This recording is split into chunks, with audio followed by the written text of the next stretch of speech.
I know you want it, you're gonna try it. Just keep on pushing on the truth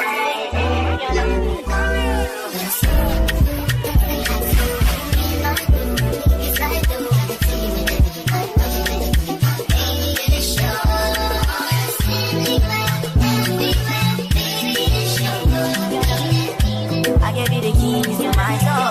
You still believe, baby, I know. He came from Jamaica, he owned a couple acres, a couple fake visas, cause he never got his papers. Gave up on love, fucking with them heartbreakers. But he was getting money with the movers and the shakers. He was mixed with a couple things, bought like a couple rings, bricks and condo and grams to sing sing. Left arm, baby mother tatted. 5-year bid up north when they landed. Welcome back to the TRUTHSERUM podcast. I'm your co-host PJDRIZZLE, and we have a new face for you guys today.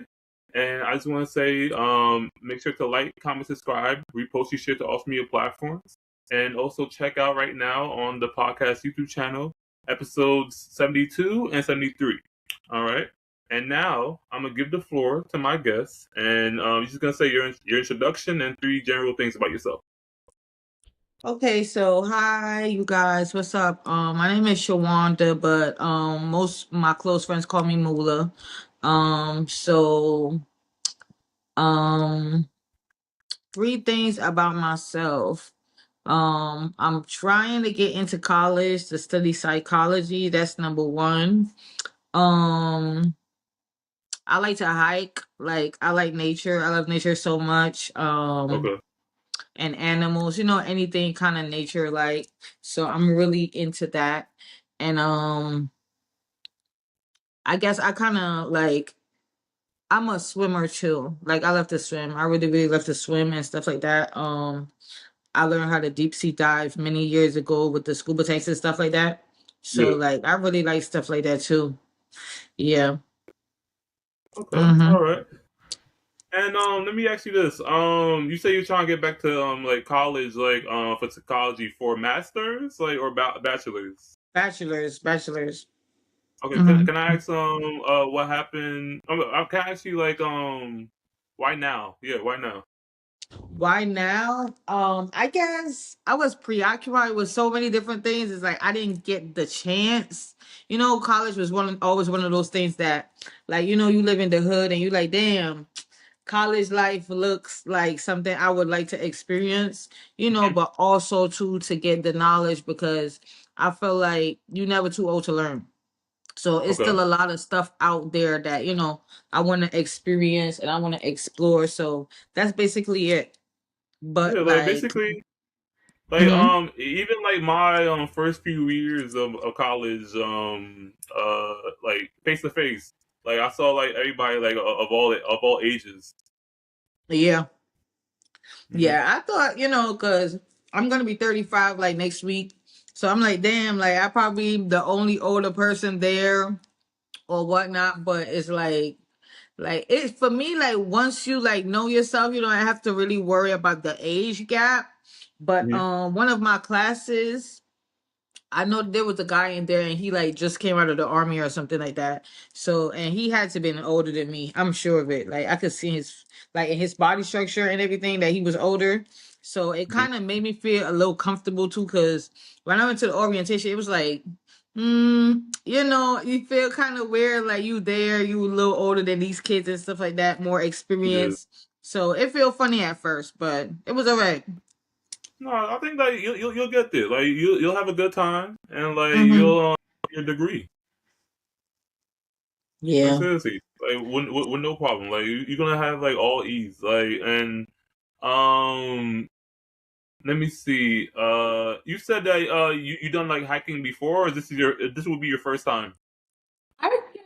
I want to say it would be my first time, but Mm-hmm. like, so my dad is from Barbados, but Okay. we always used to go in what they call the bush, right? So it's like basically when you going out in the middle of nowhere where they just got grass and trees. Sometimes they got like a little the little what do you call it, the little waterfalls and stuff, like the spring, Okay. like the water used to actually come out. I did that 2 years ago when I went back. So the water actually comes out from like a hole in the wall, and it's Yeah. supposed to be like really fresh water. Like you can really cleanse your spirit over there because it's like in the middle of nature, right? So I It's supposed to be kind like of had natural and organic. yes. So I kind of had a lot of experiences with nature when I was young. So it's like I never actually did the whole hiking thing, like hiking up a mountain, but they had some little hills, but it wasn't no mountains, Okay. right? But the whole cabin thing, yeah, like I like stuff like that. All right, all right. And then like Mhm. you said that you like swimming because like look, I've heard before that they said black people can't swim. So like how long you been swimming? Well, I became a certified scuba diver when I think I was probably like I'm sorry, like 14. Okay. Probably like 14. So I was young at the time. It was something my dad wanted me to get into. And I used to like to go to the beach all the time. So it was kind of, kind of like with what it was like there with what I was interested in at the time. So Hmm. it gave me an opportunity to be open up to that too. But in the beginning, like I didn't know how to swim. Like we was on the boat far out one day and one of my homeboys, we was playing on the deck, and he just pushed me off the side. And when I looked down, like it's like the water is clear as fuck. You could see the bottom. You could even see the little waves Yeah. of the sand on the bottom. That's how clear that water was. But you 250 feet up from the Hmm. ground, like So it kind of helped me to learn how to swim. So it was funny. Okay, because I remember we had this like little like church like trip like to our local like beach, Hmm. and um I was with my like cousins, and like I think I don't know if somebody like pushed me like from my back or Yeah, something, but all I know is that like I literally like fell and then like was like underwater like for a little bit, and like yeah, I could see everything that was underwater, like because I can't really like open my eyes while I'm yeah. Uh huh. underwater. Like it's hard for me. Yeah. Like seriously. So let me ask you this. Let me see. Okay, yeah. So now let's get to the current events portion. All right. So now like we're in the current events, and basically we have some movie mentions for this weekend, and it's not that much, like only two that's out. And I'm gonna list some of them like towards you, and then you just tell me like which one like interests you to go ahead and see it yourself. Like it might be Okay. both, or it might be like just one. All right. Okay. Okay. So we got 28 years later, The Bone Temple, and Lord of the Rings, the Two Towers 2026 event. So like Wow. out of those movies that I just mentioned, like what would interest you to go see it like and watch it yourself? Of course, it's gonna be Lord of the Rings. Okay. Of course, it's gonna be Lord of the Rings. Like I don't know, I'm a big Lord of the Rings fan. For some strange reason, I always love the Desolation of Smaug. That was my favorite one. That was always my favorite Lord of the Rings. But what really crushed me was that we only saw the dragon till the end, and then the dragon made this mysterious appearance and a mysterious disappearance. Mm-hmm. So it was kind of like we wanted to see more of the dragon and less of them walking through the forest, right? Yeah. Wait, Desolate So Smog, was that the third yeah, one? that's a desolation of small. I think that was like I don't Because I know. forgot how many movies they had. I forgot there were so many. There were Hmm. so many that those shits kept coming out back to back. I remember they came out back to back, like every year or every 2 years they had one. But my dad had loved that shit so much that sometimes I just walk in, I'd be like, "Yo, pops, you watching that shit again? You already watched it like 50?" Like, Yeah, dude, just he has an be addiction. celebrate it. And then he got this thing that I realized I be doing that. I be watching a movie, and if Hmm. I end up on my phone looking at my phone or I'm distracted, bam, you know what I would do? I'm gonna go and play that back Okay. because I didn't get to see that part. Now I be doing So the same thing too. sometimes you play back that one part 50 times, you wouldn't even see the part yet. Yeah. So that you said that's 2026.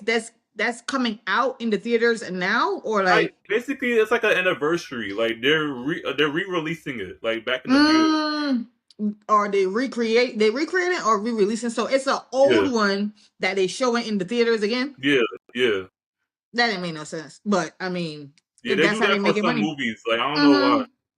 Yeah, maybe I should go and see it. Maybe there's a message there sometime.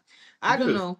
And you said the other one was 28 years later? yeah. 28 years later, the Bone Temple. Okay, so this is the second um I think this is the second one to the one that they released last year. no, Because the they third released one. 28. The third one? But I don't Yeah, know then because the last one last year was 28 weeks. okay, that's why I was like, is it years or weeks? Because I know it had something about 28 weeks. Yeah. But yeah. I don't know. I never watched any of them though, but I'll go and watch that 28 weeks once a night. Yeah, I got that on one of my apps somewhere. Okay. Are you Yeah. like a fan of like scary movies of horror movies or no? Yeah, I'm a horror movie for that. You are? Yeah. What's some of your favorite like horror movies? Give me three. Alright. Old school, dead ass, wrong turn. Will have to be number one. So you said what? Wrong turn. I never heard of it. You what? I How never old are heard you? of it. How old are you? I'm 27. That's why watch that shit, bro. Watch Okay. tonight You when this is you over. said You long gotta term? watch it. Wrong turn. Long term? Wrong turn. Oh, Wrong wrong turn. Like turn. when Okay, no, like you going I've and heard it. oh Yeah. yeah. Wait, did it have a sequel too? Like Wrong Turn 2? Okay. They had a Yeah. sequel. Yeah. They I've heard definitely that. had I a never saw the sequel. trailer though. Man, did you ever watch it though? You No, heard about it, but you never watched it. You never, should never, watch it. never. It's notorious. It's just Wrong Turn is just as notorious as Texas Chainsaw Massacre. It's up hmm there with Okay. Texas Chainsaw Massacre, Amityville Horror. There was Wrong Turn. They had The Descent. It had a lot of movies back in the day that like I could kind of say that I had them on replay too. But I really liked it Wrong Turn. Wrong Turn is number one for me. Saw should have really been number one, but I'll put it at number two. You Saw saw all of all of them, them? Okay. all of them, all hmm of them. Even And then, Spiral? huh? Spiral? The last one when It he had, and the it had lady doctor Chris trying to Rock save in him it. or something. I no, I don't think Yeah, it's. Chris Rock starred in it. It was like a spinoff of a Saw. I don't think I ever seen that. No, not that one. I ain't seen that one. But I gotta go back and watch it now and see because maybe I seen him and didn't realize it was him or something. I don't know. Yeah. But I've seen all of them, well, most of them for the most part because I remember I watched like up to 7 or 8, hmm and then I can't remember what happened after that. But I know there was one that I think there's one that did come out when the dude was sick, and then there was one lady he hired to make him better or something like that. That one I didn't watch for sure Yeah, I forgot because what was that I name. Like, remember. which Yeah, number? I remember I forgot the name of that one, but I remember for sure the lady. I think the lady tried to make it look like she had cured him, Yeah, but he wasn't cured. So then when he spun, she wasn't expecting to spin that block. that But does. when he did, like, yo, it was a wrap. So Yeah, I didn't he get to not see that playing. one. Like seriously, like he really trying to Yeah, kill I those fucks with people. Saw. I fucks with Saw. The worst for me, the worst scene that he could have ever did was when he had the hole in the ground and they had to find the key in the needles when the other guy pushed her in the needles. hmm That shit was notorious. Yeah, 'cause I think Like, I only saw the first one. Like I didn't see any of the other ones. I think that one that I'm talking about, that's either the second one or the third one. Okay. I think that's either the second one or the third one. Yeah, but that was really good too. They was in the house, and then like the carbon dioxide or whatever it is that he had, like coming through the vents and shit. It was killing them slowly. So it was a whole thing. I love it. Okay. And then what's the last one? Like what's your last favorite? My last favorite. I really want to pick something. Oh, Final Destination. Final Nation. I said no. I couldn't leave that out.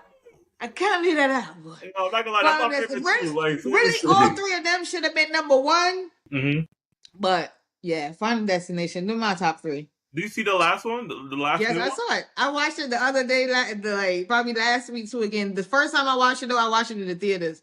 I Okay, had to like watch that in the theaters. The what do you rate it? Bloodline, huh? What do you rate it? Well, I read it.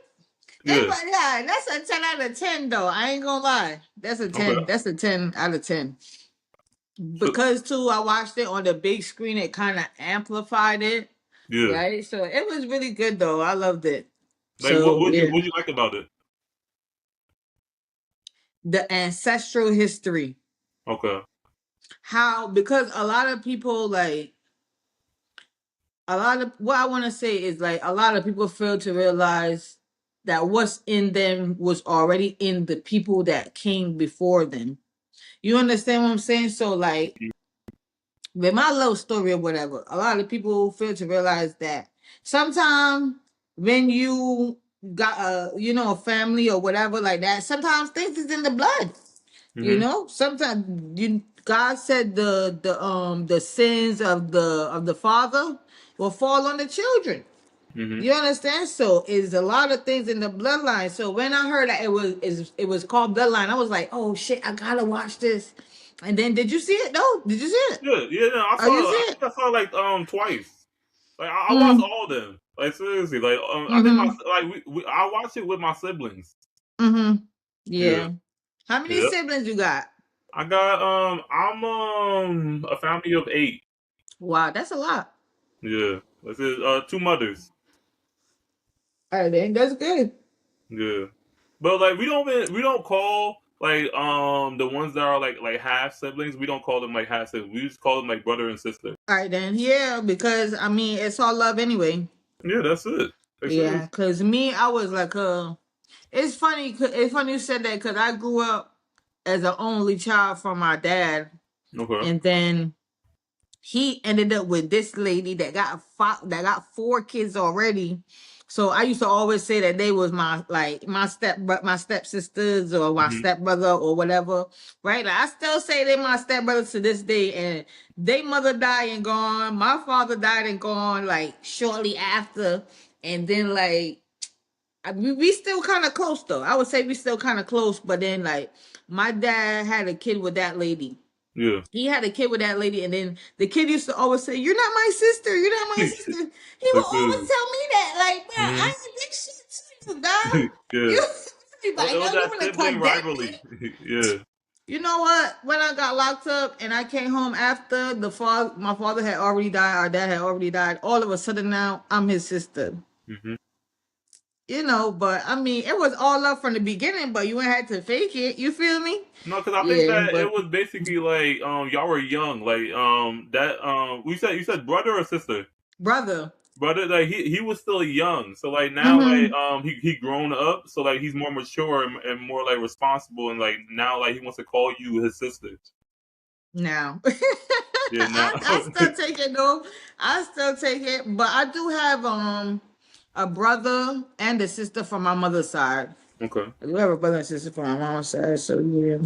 okay, and then wait, so you mentioned your dad. Did you have a close like relationship with your mother as well? Not so much.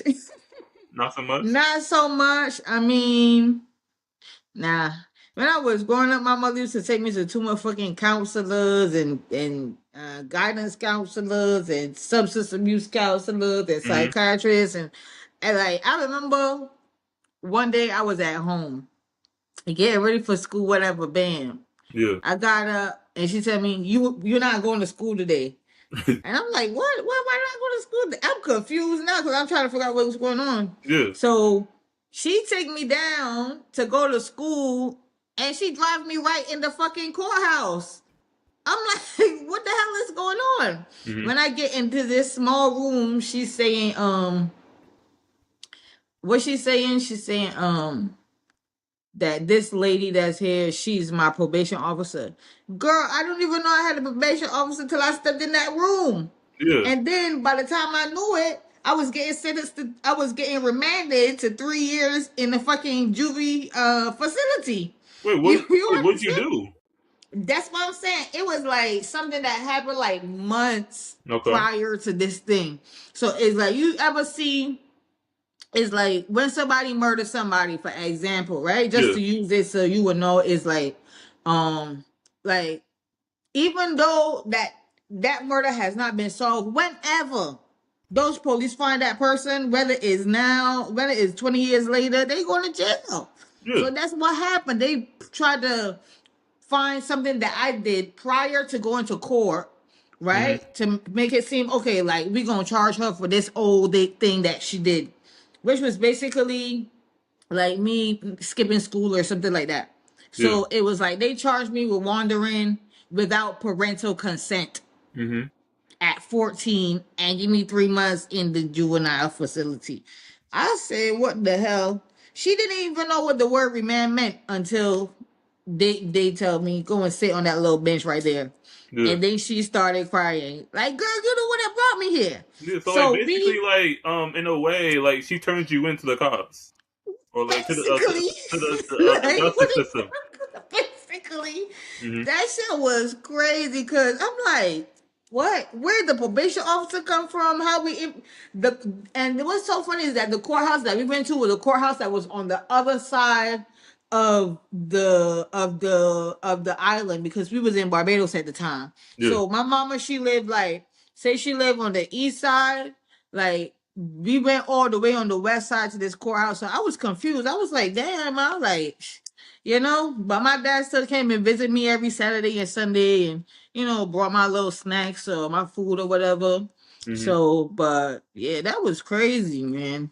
So look, if you don't mind me asking, wait, so looking back now, at your current age, like, do you think that she was trying to help you or trying to like just like be like like, be the bad person? Like, do you think that she was trying to help you on that side or be the bad person? Like, which side like do you think that she was trying to like be?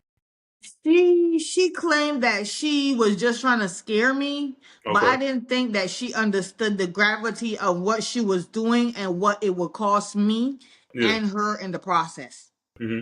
That's what I think because like I was watching a podcast the other day too. I cannot remember with who, but it's some dude, and I think his son is a rapper or something like that.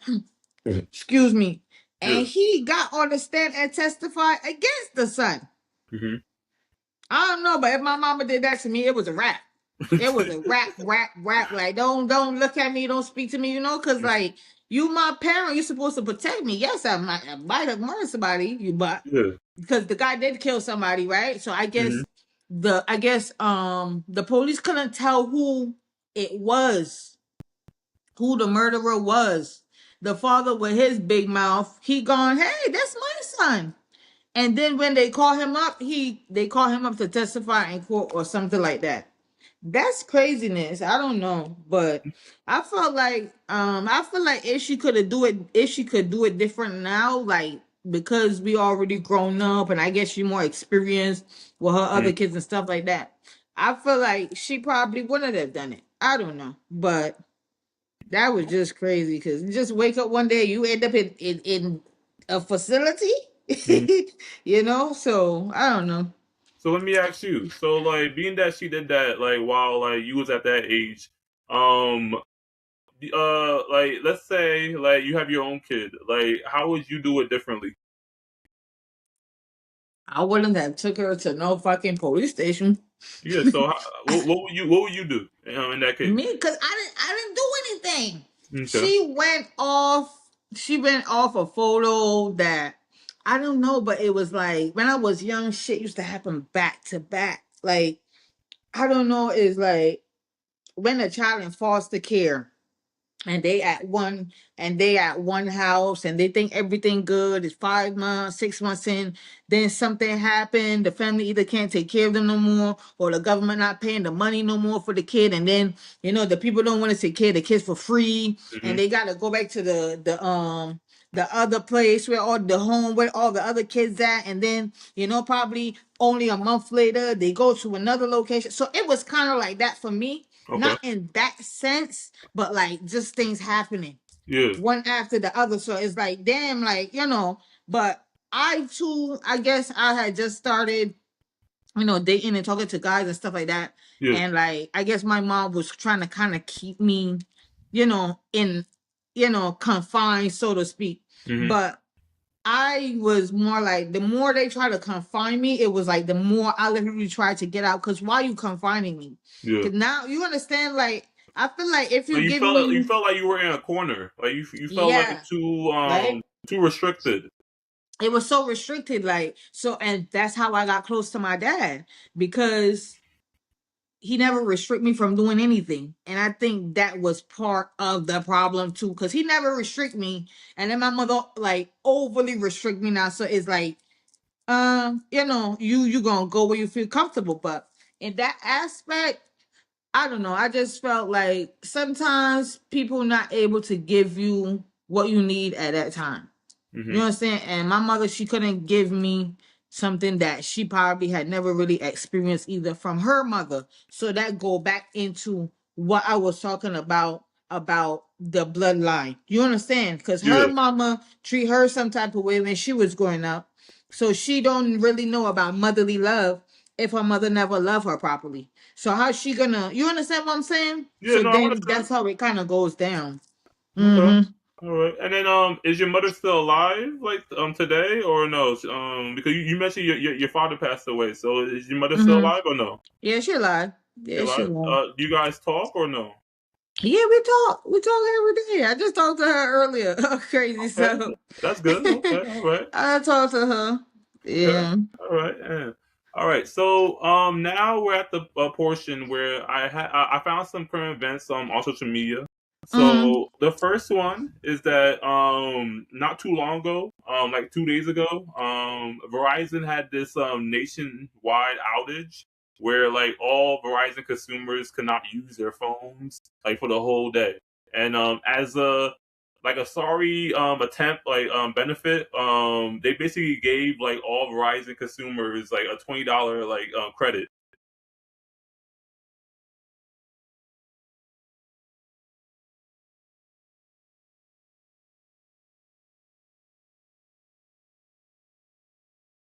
And like, so let me ask you, if you don't mind me asking, what carrier do you have? I got Boost Mobile. You have Boost Cheap and Mobile. sweet. Okay, and they never did you dirty? Like they never did like a outage like Verizon did? No, of course not. No? Okay. Of course not. So let me ask you this. So if that did happen, like where like you did have Verizon and like you went through that whole hours like where you couldn't use your phone for the whole day, like what would you do like in that case? What would I do? I would finish pay off my phone and change my carrier. Mm-hmm. That's what I would do. But that affected me too, to be honest. I ain't gonna lie, because I went to look at this apartment, and I get to this apartment and this shit black. Like, ain't nobody there. I don't know who to call. I'm trying to call the person that was texting me, the line that was texting me. They saying it's only a text number. You can't call the number, send a Yeah. text. You were trying to call the real estate agent. Yeah, Okay. want somebody, anybody to figure out Yeah. what's going on. Mm-hmm. Outside, I'm in New York. Outside is cold, brick at that. Like, it's not just cold, it's brick out there. And then it just so happens that two people walk up, and I guess they come to see the apartment too. Yeah. And then that's when they finally told me that apparently Verizon was out, and like it was all over the net and stuff like that. Dude, that thing did not show up on my, because I guess probably because I don't have Verizon, Yeah. so Yeah. it You're not didn't gonna see come it. up in my social media nor nothing at that point. And then they like, oh, yo, the lady's not coming or whatever the case might be. I'm like, damn. But you know what, I'm like, all right, it is what it is. But then she messaged me the next day because I tried to reach out to her. So while I'm standing there trying to contact her, Yeah. the lady and the guy that's standing there, they on the phone texting her. But she wouldn't reply to me. And then the next day she hit me up. She's like, she's sorry, whatever. I'm like, you know what? All right, it's cool. Yeah. Right? Because I'm trying to get the apartment, of Mm-hmm. course. But so I can't remember Was it what a good happened after. price? Yeah, it's like only like 2,700. It's a one bedroom. They got the washer and dryer in there, and it's in Okay. Brooklyn, and it's a new building, so it wasn't bad. But I gotta wait and see now when she call me back or whatever. But like I said, that affected me too. Yeah. But I see them trying to give people $20. I mean, $20 would have not been enough for that amount of time because people really got business to handle. This Mhm. like this world that we live in, like people need that contact, constant contact, you know. So I So what don't do you know, think man. that they should have gave them, like, as a sorry, like, attempt, like, I mean, at least $50, man. At $50? Okay, least, all at right, least 50. You yeah. know, 20 is like it's like a crumb. It's like It's go like go buy your dinner, like, with go that buy money. a plate of food with your hungry ass. You know? Yeah. Yeah, yeah. Go buy a plate of food with your hungry ass, bitch, because I ain't got nothing more for you. That's what I took it as. And I even saw New York Nate was speaking on it. And Mhm. she just started laughing. When she started laughing, everybody got laughed because that shit was funny as hell. $20. I'm not gonna lie to you, that's where I got it from, like, that current event from New York The New Net, York like, Nate, so yeah. yo, that's how I gonna be on point with some shit, Yo, bro. Like she's I know funny. Like, I New ain't York be Net is very funny. I know I don't be tripping, bro. Nah, Like she very seriously. funny. Like when I saw her talking about the $20, she just she started laughing. I'm like, bro, that Seriously. shit crazy, Like, but her facial expressions always get me. mm-hmm. Hmm. Every time. Definitely. Wait, so how long, like, were you waiting outside, like, doing all that, like, trying to call, text, like, the real estate agent? Probably like a half an hour. Half an hour. Probably like a half an hour. I think it could have been 20 minutes. But I chop it up to a half an hour because I was standing there before those people got there. Yeah. And then it's a good thing that those people came on the scene too, because I would have not known the reason why, you know, the lady wasn't there or whatever the case might Yeah, be. you would have been lost. Like, Because I'm there by myself. And then when they came, I get some info. So I'm like, all right, bet, yo, let me just leave. Because I came before them and I left after them. yeah. They left and I was still standing there like, damn, like, yo, this lady, is she even coming? Hmm. But, you know, she apologized and stuff like that. So I was like, it is what it is, man. Let's just try to get this apartment now. We passed that already. And the Verizon service is back up. Yeah. So fuck them. Yeah. Like, what? Yeah. Seriously. All right. So, for our second current event, I just want to shout out happy birthday to Michelle Obama. Today's her birthday, I believe, and she's turning the big 6'2".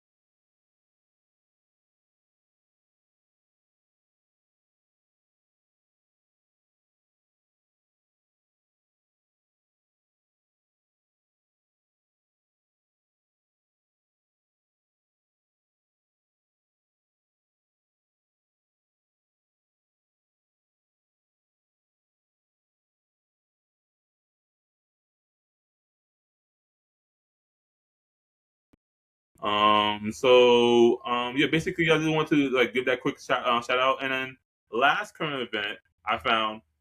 Basically, I want to ask you a question where, like, if you had let's say a girls trip, and you only had $1,000, like, on you and bills to pay, will you still go on that girls trip to Jamaica with only $1,000 and bills to pay? If you got exactly one rack in your savings, but you got bills to pay and a flight to Jamaica, are you going or are you rescheduling until your bank is a little bigger? Yeah, man. Yeah, man. I am going to Jamaica. Let me tell you something.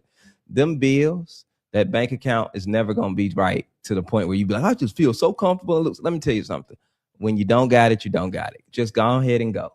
Okay. If it's already paid for, go ahead and go. Them bills can wait. They coming back in the next 30 days. You can come back, get on a little plan, a little payment plan. All right. Long as you ain't 2-3 days, but 2-3 months behind, you finna get evicted or something, getting ready to get cut off. Go. Okay. Those bills will be fine. But I know it's people be like, I just can't. I only have $1,000. I went to Miami for a week on $200. Ate $3 slices of cheese pizza. It had Absolutely and not. one of the best one of the best trips I've ever had. Absolutely. I was not. in college for spring break and had a time. College, you can get away with stuff like that, but a regular adult, please don't come nowhere with me broke. No. Because you go on a trip, you only got $1,000, and you didn't told yourself this. Now you want me to only spend $1,000 when I'm out of town, so we can't go to the restaurants. We trying to do excursions. We don't need to do no excursions, girl. we need to go down there and get the continental breakfast. Like, no, you knew you were not financially prepared to come on this trip. Do not come out of town broke, y'all. Anything can happen. Who can't skirt? I can skirt. No, you can't. Go, Kiki. I see you, girl. I'm supporting you like a mug from down here. No, because now I feel bad. Now I want to pay for you because you just there. You sitting on the sideline talking about, oh, I would like to go parasailing, but I just ain't got it. Now you done ruined my whole vibe. Oh, I'm not going to do you like that. No, y'all need to stay at home. And if you are traveling broke, you got to have a phenomenal personality. Zach can tell you how to be the broke friend. Yes. You need to come with the water bottles. Yes. You need to make sure you go get us some towels. You got sunscreen. Come on. You are having fun. You are the life of the party. Yes. You are going and getting everybody them free drinks. I don't think so. I'm sorry. What? I don't think so. First of all, let me be real with you. If I was going by myself, that'd be different.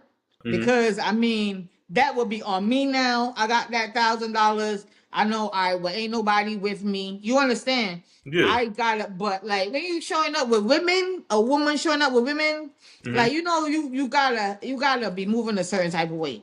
Yeah. You understand? You also have bills to pay as well. And then, like I'm saying, you also got bills to pay too. Like for me, I don't know. It's different for me because I'm somebody that I just get up and move and shit.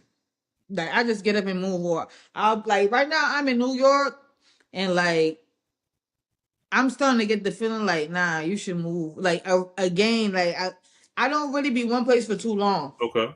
Right? Like where you trying to move to? I don't know yet. I don't know yet, but I feel like I'm supposed to be in New York for right now. That's the only reason that I didn't really like pack up and decide to go somewhere else again. But it's like a girl trip, only $1,000 and bills to pay. It depends on how much the bills is. Yeah. Right? Because I mean, it don't have to be a girls trip. It could also be like let's say you and your homeboys, like you like and go on a group trip with like other guys. Other guys or other girls or whatever. I feel you. Yeah, though. I don't know. And bills to pay, once the bills pay, everything could come after that. But it's like if that trip is short notice, maybe I wouldn't go. Depending on if the trip is short notice. Oh, okay. Like if it's short notice, like if it's something that we plan ahead now, okay. I'm the type of person that's gonna plan my finances. I'm gonna be like, okay, so I'm gonna put down 200 every week. Just example, right? And then I'm gonna save so that by that time come, I got money to pay for whatever I need to. Probably already pre-book the flight so that I don't gotta worry about that and the money that I'm saving up for the trip or whatever. You know, so that when I go on that, yes, right. But if it's short notice, I don't think so. I don't think so. And like I said, depending on how long we're staying on the trip, because if we're going and it's only like 3 days and the bills is $500 and I still got $500, I might go. Okay. You understand? Because the money and you said we're going to Jamaica too, that money is going to be, a lot more in Jamaican dollars or whatever. Because I think they thing is very low, right? Yeah. Their currency is very lower. It's much lower than American currency. Sorry. So yeah, depending, right? And if there's some guys there, or one of the guys, my friend, or whatever, I'm going because I might not even have to spend that money. That might just be pocket money in case of emergencies. Yeah. Right. Okay. All right. Well, let me ask you this. So you have family in New York? Not right now. Not right now? Okay. Is Barbados your hometown? Nah, I'm born and bred in Brooklyn. Okay. But like my dad is from there. And like he was like a really big part of my life. So it was like I used to live in Barbados with my dad. I used to stay with my mom too, but like I was really in Barbados because of my dad, because me and the mom wasn't close. And me and the dad was close. So every time I would leave Barbados and I would come up, sometimes I'd be up here 2 years, 1 year, sometimes 6 months, sometimes just coming for the summer. And then I'd be like, I've been wanting to run and go back to Barbados and stuff like that. But it's like now that my dad has passed and stuff like that, it's like, nah, that's not it. I already conquered Barbados already. Like, yeah, you know, so it's time to branch out now and just do something different again. Got you. So like you would never like go back and visit. Like Of you're course, done. You're done. Okay. I just left Barbados last year, January. Okay. Last year, January. So I was in Barbados for like 9 months. Mm-hmm. I think from April 24 to January 25. Yeah, Yeah. about 9 months. And then I left and I was Wait. April 24 of 2023 to January 2024 April 2024 to to January 25. oh okay. Oh, my bad. I said 23. Okay. My bad. I said 23. Yeah, 20 from April 2024 to January 2025. Okay. You know, the years, they be time flying so fast Nah, now, bro. seriously, Like, we're ready in 2026. I remember years ago, I was thinking, oh my God, I wonder when it's going to be like in 2030. Yeah. Dude, it's almost 2030. In Like, 4 more years. like that, like it's about to be 2030, bro. Nah, Like, seriously. you would have thought the flying cars would have came by that time, right? Yeah. No, I think they are. Like Elon Musk, like it's in the works. He It's on in it. the works. He Yeah. on it. I know he's Definitely. on it. Yeah. I know he on that shit. Some Jetson type shit, bro. That does. And you know what's crazy? They said that on social media that 2026 is a new 2016. Like, let me ask you, did you have a good like 2016 or no? Like how what's so funny? That's what happened in the podcast. Remember the podcast I sent to you? Yeah, I watched it a little bit. I didn't watch all of it. I got arrested in 2016. Okay. That's the year I got arrested in Bangkok. So it was crazy because I was going too fast. Like I was doing a lot of stuff I shouldn't have been doing and like had my hands in thing I probably shouldn't have had my hands in. So it was like 2016 was like it was a blur. Yeah. I would not tell you like it was a blur. Like I got arrested in 2015 in Barbados prior to that.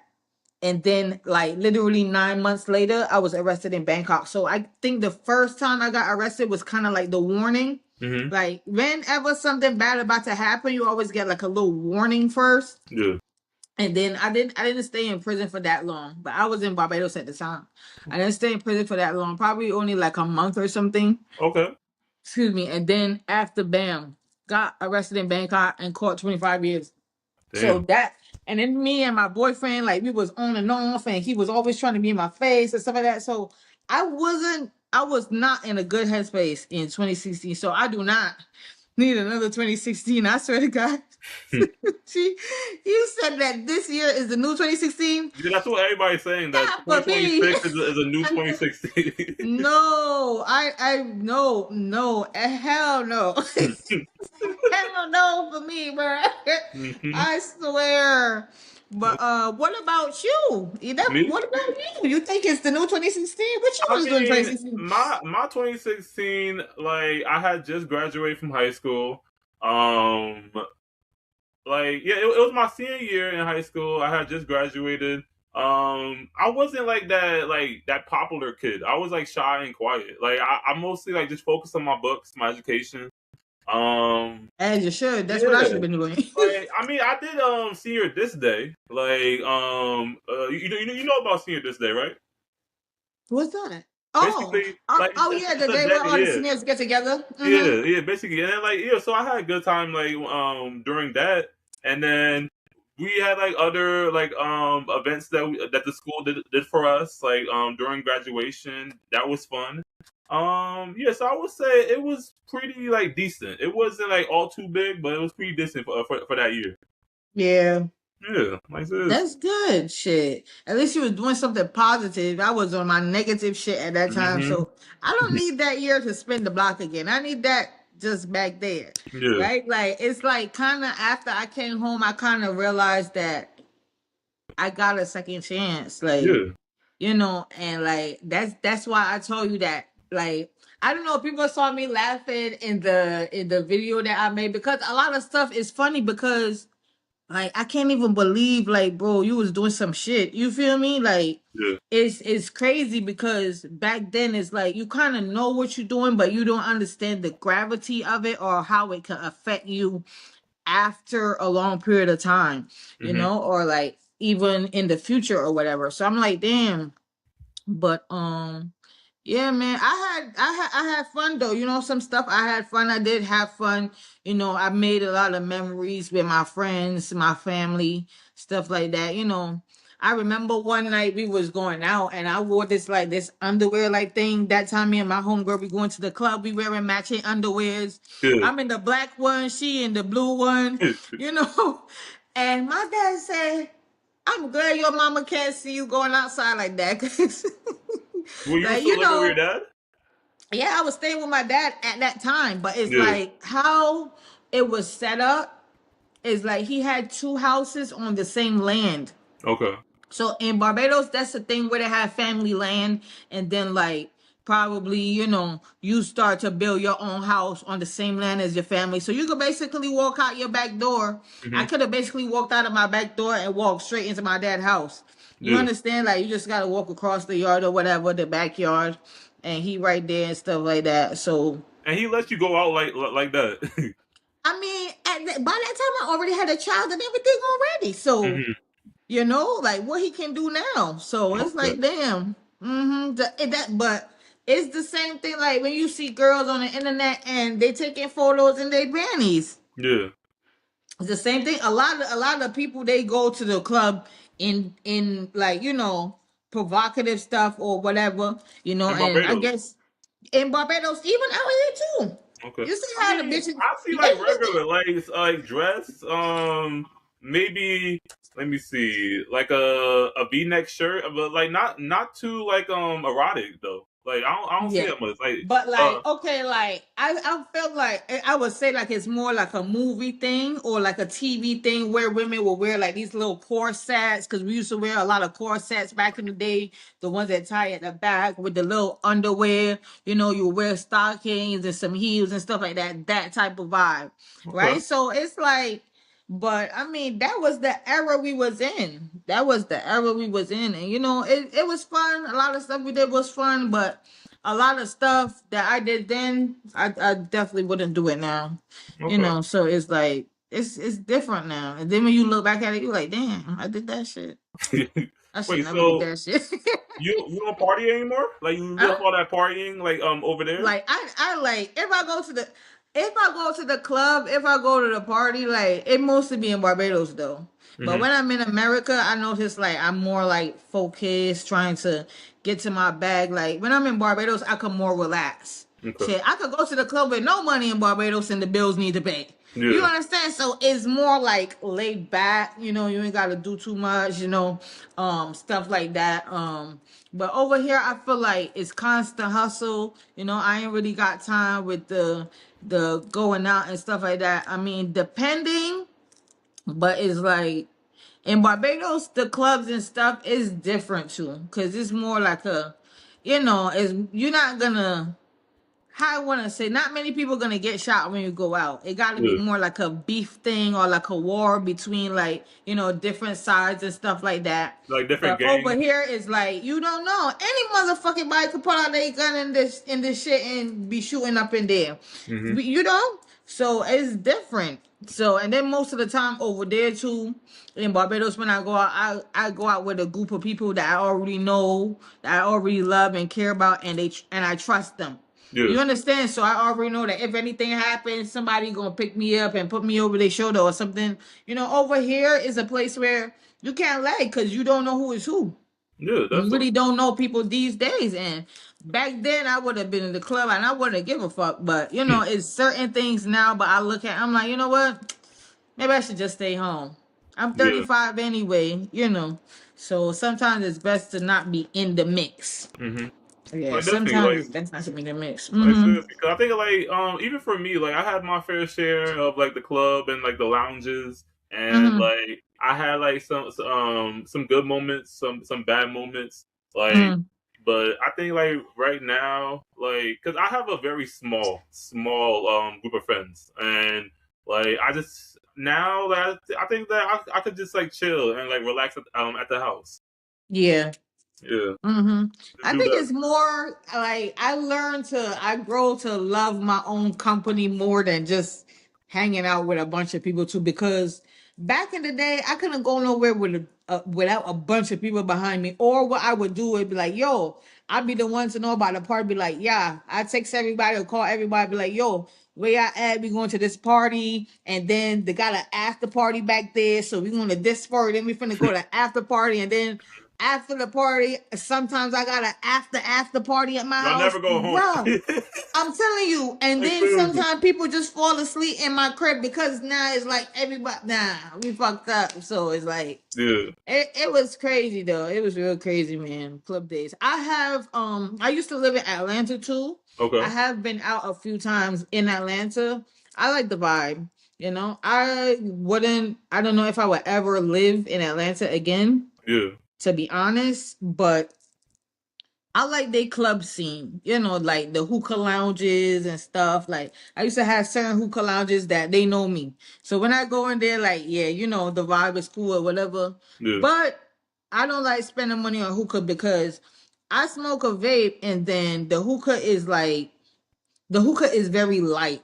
So then they don't want people in the lounge smoking a vape. You got to go outside to vape because if you vaping in the lounge, why would you need to buy a hookah? You understand what I'm saying? So it kind of Yeah. fucks with their sales. So Yeah. they don't want people to be vaping inside their lounge and stuff, especially the hookah ones. Yeah, that So makes yeah. sense. Like you're basically doing the Mhm. same thing. Like you're vaping and like hookah is like But kind the of the reason same why they're gonna use the vape is because the vape is heavier. The thing. hookah is very light. So, and then Yeah. people don't want to pay for that.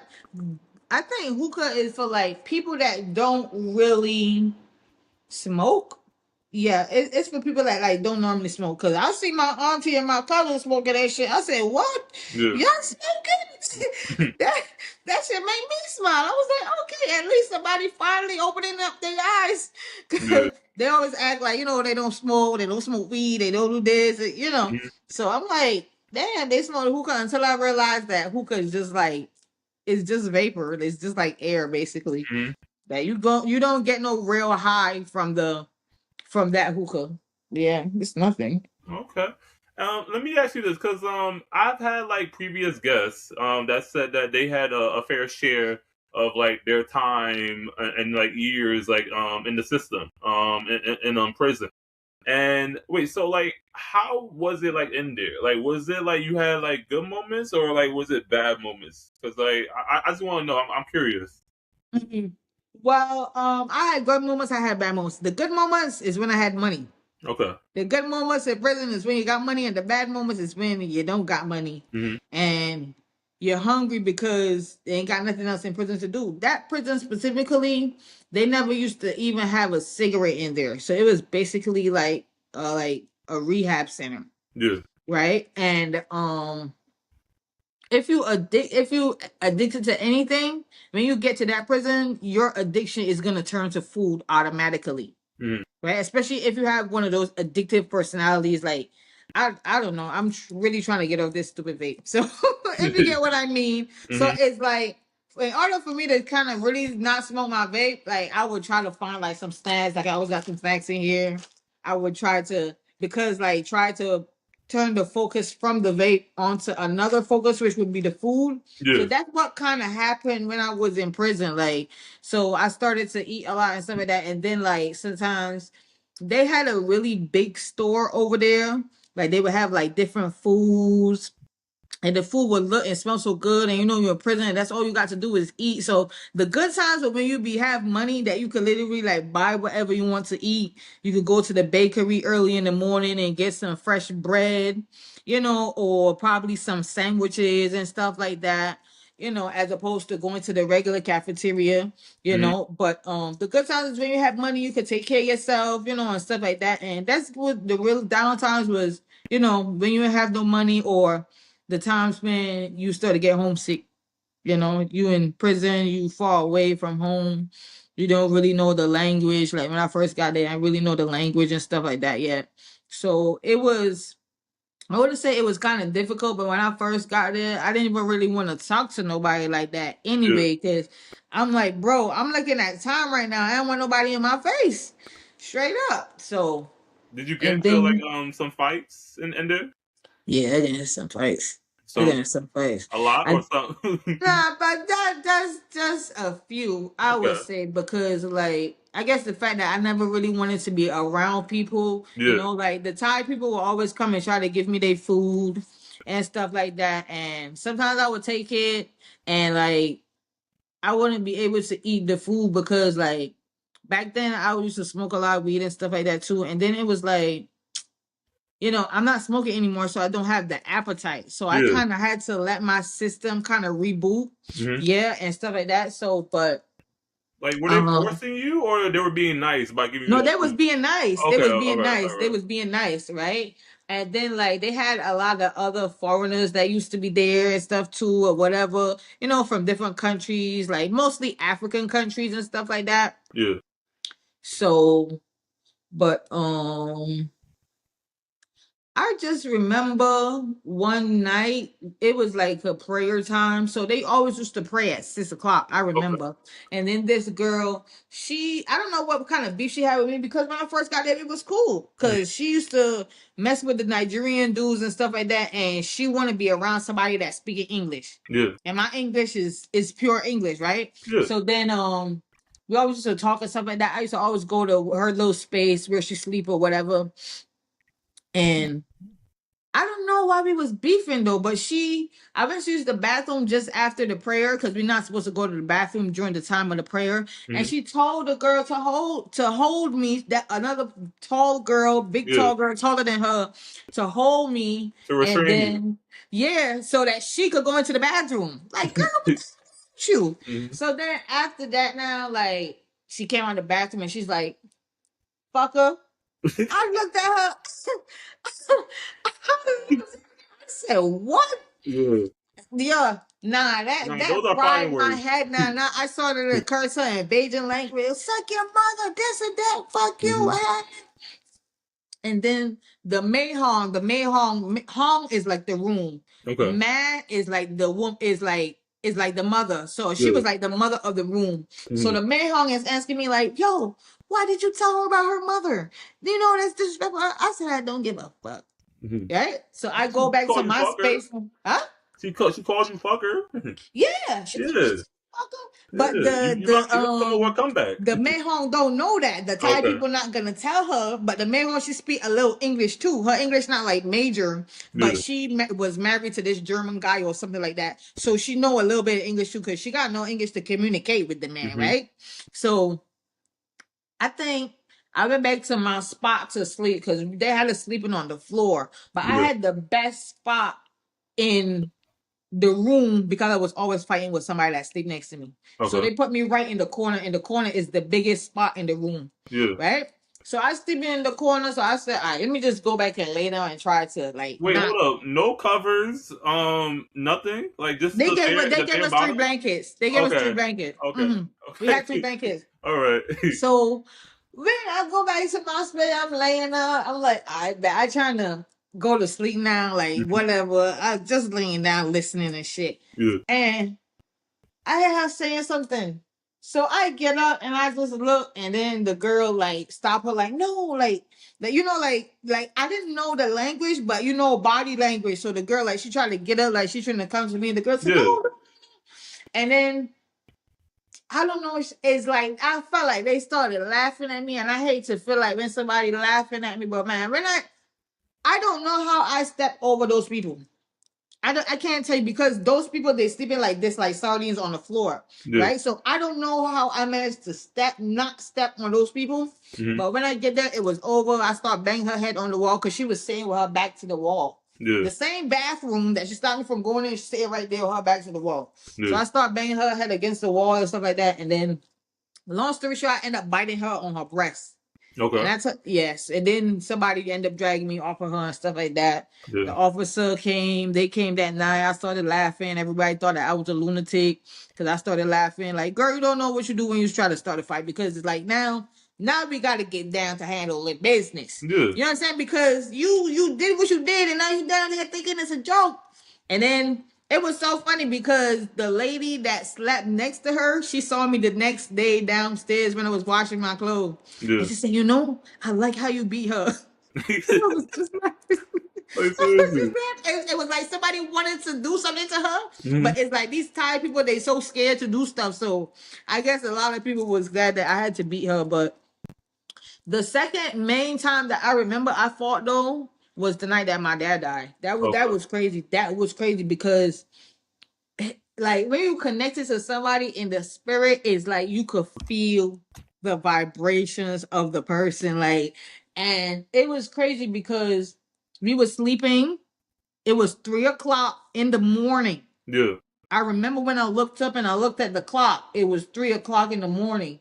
And the girl next to me, she had her feet in my space. So I'm sleeping in a fetal position, right? And I was like, yo, because I'm speaking English. I can't remember if I was speaking English or Thai to her because she speak English too. Because a lot of those Thai girls, they mess with Nigerian guys, so they teach them a little English here and there. But my homegirl and this same girl that's sleeping next to me, this is a different room altogether. We on the center spot or whatever. I'm already in there for like 2.5 years. I'm sleeping next to her. Or no, she's sleeping next to me, and I wake up to go use the bathroom. So when I come out, I realize her feet is in my space, Mhm. right? So I can't stretch my legs out. I got to keep sleeping like this all night if she don't move her feet. Yeah. That's how we sleep like this, right? Yeah. And Like it's crowded in a way. it's Yeah. crowded, so you gotta make do with the space you got, bruh. And then she I told her I tap her because I could feel her laying down, but I could also feel that she's not sleeping. If Mhm. you get what I'm, you know, if somebody next to you sleeping or not, my guy.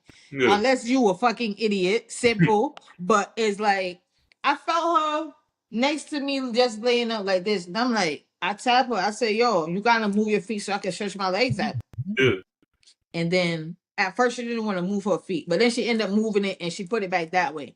Yeah. After she moved her feet, and then I stretched my legs out. You know, as I'm about to go to sleep, you know what she do? She Okay. woke up, take my leg up like this, and throw it the other.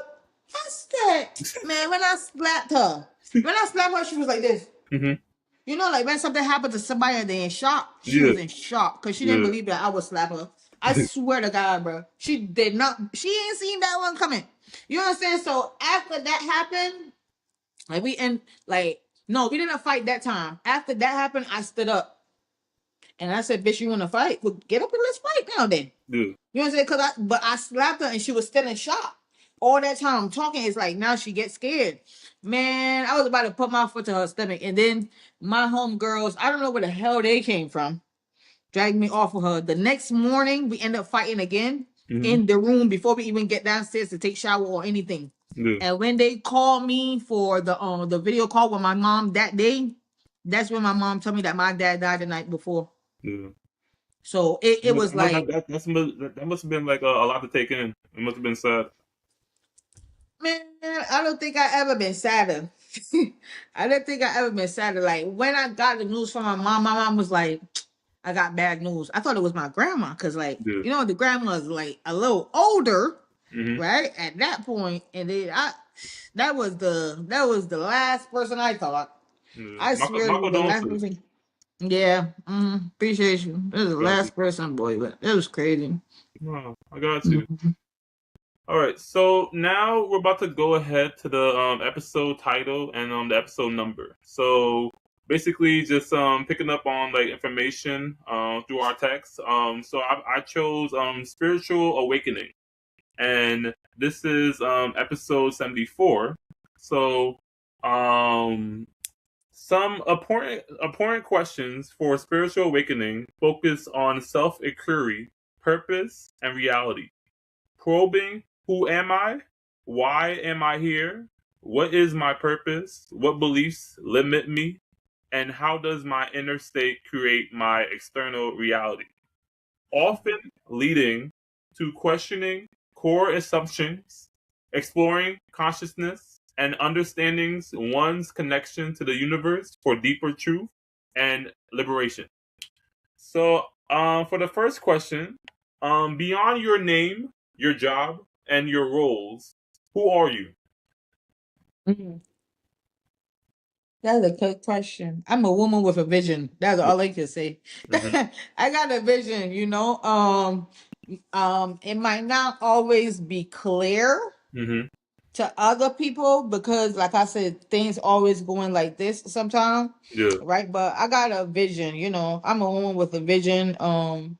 I believe that there's a reason for everything. Like, I'm glad you brought up this topic because I'm very spiritual too. You know, like beyond all of that, you know, I'm just a person that I feel like I care about everybody. You Yeah. understand? And sometimes that becomes burdensome, and then also sometimes when people do not reciprocate that same energy, it's also burdensome too, you Yeah. know. So I try to keep a healthy balance between what I'm giving, what energy I'm giving, what I'm giving energy to, you know. So it's like it's a lot behind all of that because I don't even think the job I got define me. The job is whatever. You know, Mm-hmm. it's there, but it's not what I want to do either. Yeah. So it's like, Like basically, you're not comfortable. Like you're basically like just working there for the money. yeah, the I do home health aid right now. Mm-hmm. I actually like the lady. She's a very nice lady to me. You Okay. know, like she never showed me a bad face, but I know I can't be there forever. You know, I can't be there forever. So it's like, Yeah. So like, what is something that you want you're trying to do long term? Like, what's your career? I don't know. A career, I'm not really sure what the name is of the career that I want, but I mean, I could fill a couple roles. I really want to be like a spiritual advisor. Mm-hmm. That would be something like more up my alley because I had a lot of different experiences with a lot of religions and stuff like that. And to be honest, I just believe that everybody got different ways of praying to the same person. Okay. Basically, I Mm-hmm. believe that Jesus is a prophet, Buddha was a prophet. I believe that Muhammad was a prophet. You understand what I'm saying? I believe that these people came to show us how we're supposed to live our life. Yeah. You understand? There are not Like, many show us of, the way. huh? Yeah. Yes. Mm-hmm. Right? There are not many of them. That's how you would know that these is people that has been sent to show us how we supposed to live. Like they say that God can come in many forms. Yeah. You understand? So he not gonna come the same way he gonna come to a black man, to an Asian person that come from South Korea. It gotta it's like he's all like if God is the end all be all, that mean all colors, creeds, religion, that all of that came from God, you know? So, and then it kind of goes back to like the Tower of Babel and stuff like that when he literally, I don't know, do you know that story? Which one? The Tower of Babel? No, I never heard of it. Okay, so it's a story in the Bible about the Tower of Babel when Yeah. they was trying to build this like literally like a skyscraper, right? They was thinking Okay. so everybody gonna get together and build this skyscraper and we're gonna go up and talk to God and see who he is and see what he about or whatever. You know what God Yeah. did? God split them up. He gave them made them speak different languages. You Okay. understand? So it kind of gives you an idea that that's why you could pray in any language and God gonna understand. You Yeah. understand? He's multifaceted. He's not like just one person. So Mm-hmm. I truly believe, and plus the fact that I have my experience going to Bangkok and stuff too, it just showed me that people got different ways of praying to literally the same God, Yeah. right? So Because it like, could be like any language. Like they're gonna still like be praying to God like in their own way, in their own unique mhm, way. yeah, like I believe like you see how people go and they would say that people would say that the Buddhist people worship fake gods, right? Or Yeah. whatever, because sometimes they have like the statues and they would go to the statue and give like a small like flower, or they would give it a drink or water and open the water or whatever. That's the same way how the Catholic people go and put put food and stuff like under the photos of their dead loved ones. Mm-hmm. It's the same thing. You understand? But a person of a different origin or religion or creed or whatever, they will judge that, be like, oh, they doing it wrong. They doing it wrong. No, we basically doing the same thing in a different form, praying to the same God. Yeah. Right. So I don't think that is as complicated as people will like it to be. Okay. Right. Yeah. Yeah. Yeah, because I feel like everybody has their own opinion, and like when they Mhm. don't see something that they like agree with, like they have to like have a say, like always. Yeah. Especially the Christians. You saw what happened with the Buddhist monks the other day? No, I didn't hear about that. The Buddhist monks was walking for peace. And some black man go and stop the man and say, no, you are going to burn in hell. Mm-hmm.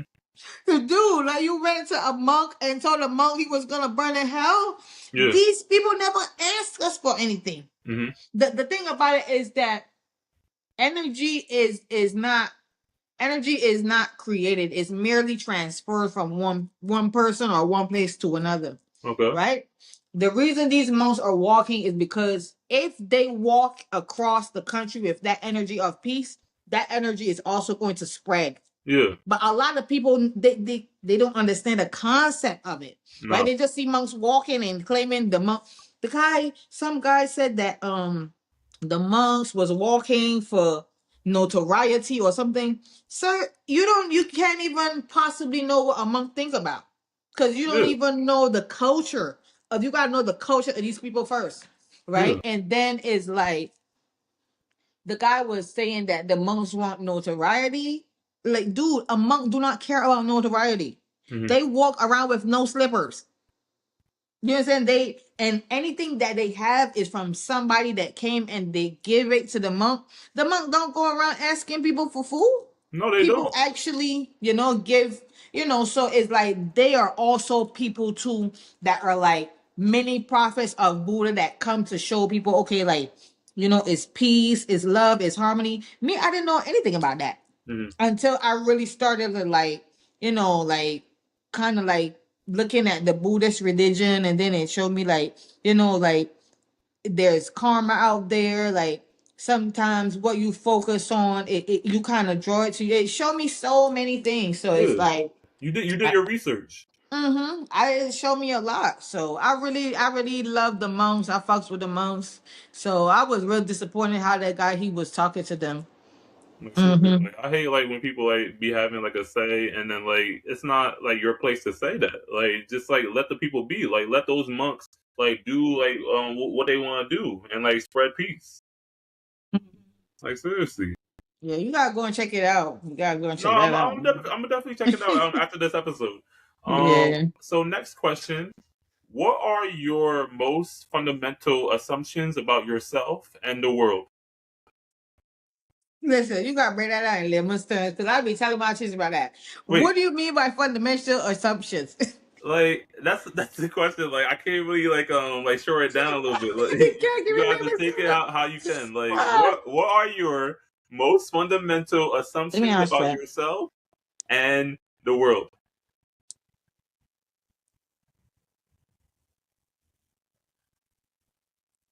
Man, I gotta know this meaning.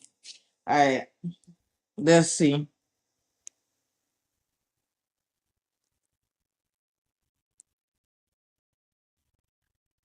Hmm, taken for granted and used as a starting point. Hmm. Well, my fundamental assumptions Mm-hmm. about myself, like I kind of stated it earlier Okay. without this question even showing up when I said that sometimes I feel like I'm kind of like pouring out more than my intake in Yeah. terms of like my energy and stuff like that. Cause like I mean, I don't know, but I don't know, some people say a people pleaser. Some people say a pick me. Some people say it's a lot of different names, or kind of like stigmas, or like something that people call it these days, right? Yeah. But like, I'm the type of person that, even though I know you might be playing, I'm a person I will play along with you.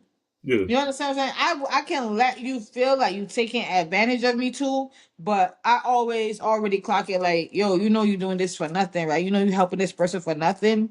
Mhm. You know you're giving them your time, your energy for nothing. Mhm. You understand? And That's then what you're like, telling yourself, or that's what you're telling yeah, like. Okay. yeah, I'm telling myself like, but I didn't say it outwardly, but I mean, I'm still gonna, you know, but like I said, sometimes I feel like I give more of myself than I should. You understand? Like, and I don't think that's a fundamental assumption. I just think that that's like a probably like a fact. You Okay. know, about life in general, a Yeah. fundamental About the world. Yeah. about the world in general. Hmm. I just feel like, you know, as I grow older, I realize that all the things that the old people used to say is true. Okay. Like, um, I remember, like, okay, let me give you an example. So All right. I want you to tell me what you think about this. So the other day, the guy was talking about the phone and this and that, and then I don't know if you know, but I remember before I got my tattoo or whatever, old people used to say that, what they used to say that in the coming days, you're gonna have to have the chip, right? Okay. They used to call it the chip. Yeah. Like, you can't buy or sell anything without this chip. Hmm. You understand? People used to always say that, and then they said that the chip has to be in your right hand, right? The mark of the beast supposed to be on the right hand. But when you think about it, when you really think about it in this day age in the society, what do you think this is in my hand? A phone. This is a chip. Oh, the chip. Okay. What in the phone is a chip? You understand what I'm Okay. saying? How they tracking you, how they can track you and know everything that you thinking about, and it pop up on your TikTok. Yeah. That's a chip.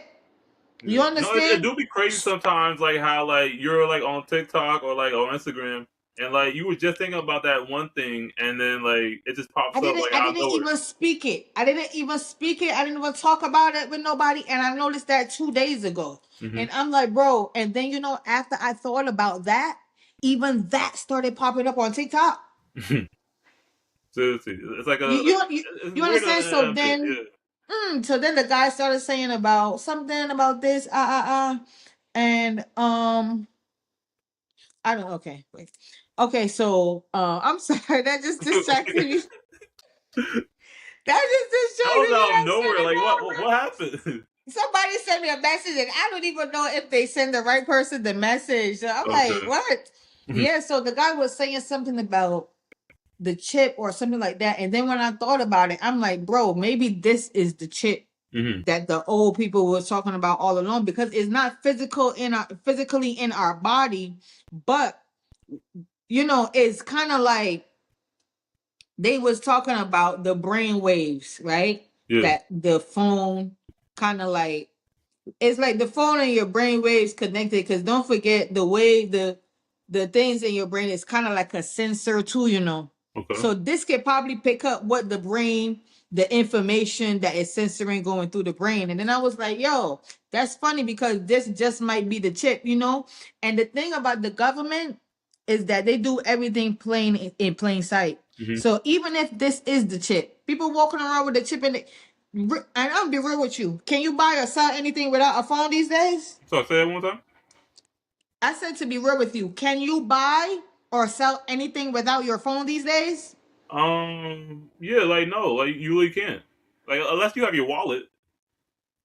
Listen, okay, that's cash money. Yeah. How much people you see with cash now, unless they a big time rapper? Most people got what? They got cards. Yeah. Everybody using That's like debit another or credit chip. cards. That's another chip. Yeah. You understand what I'm saying? So they play in our faces all the time, right? Mhm. That's why I was like, maybe this is that chip. Okay. So like, I don't know. It got me kind of rethinking a lot of stuff, but I feel like the government and the world stage elite people, they just be playing. They just play in our face every time, I mean, you know, look, the government because is always listening, like to I'm your not, phone calls, like if you're on like different apps, like they're watching and they're listening, like they know what you're doing, like 24/7.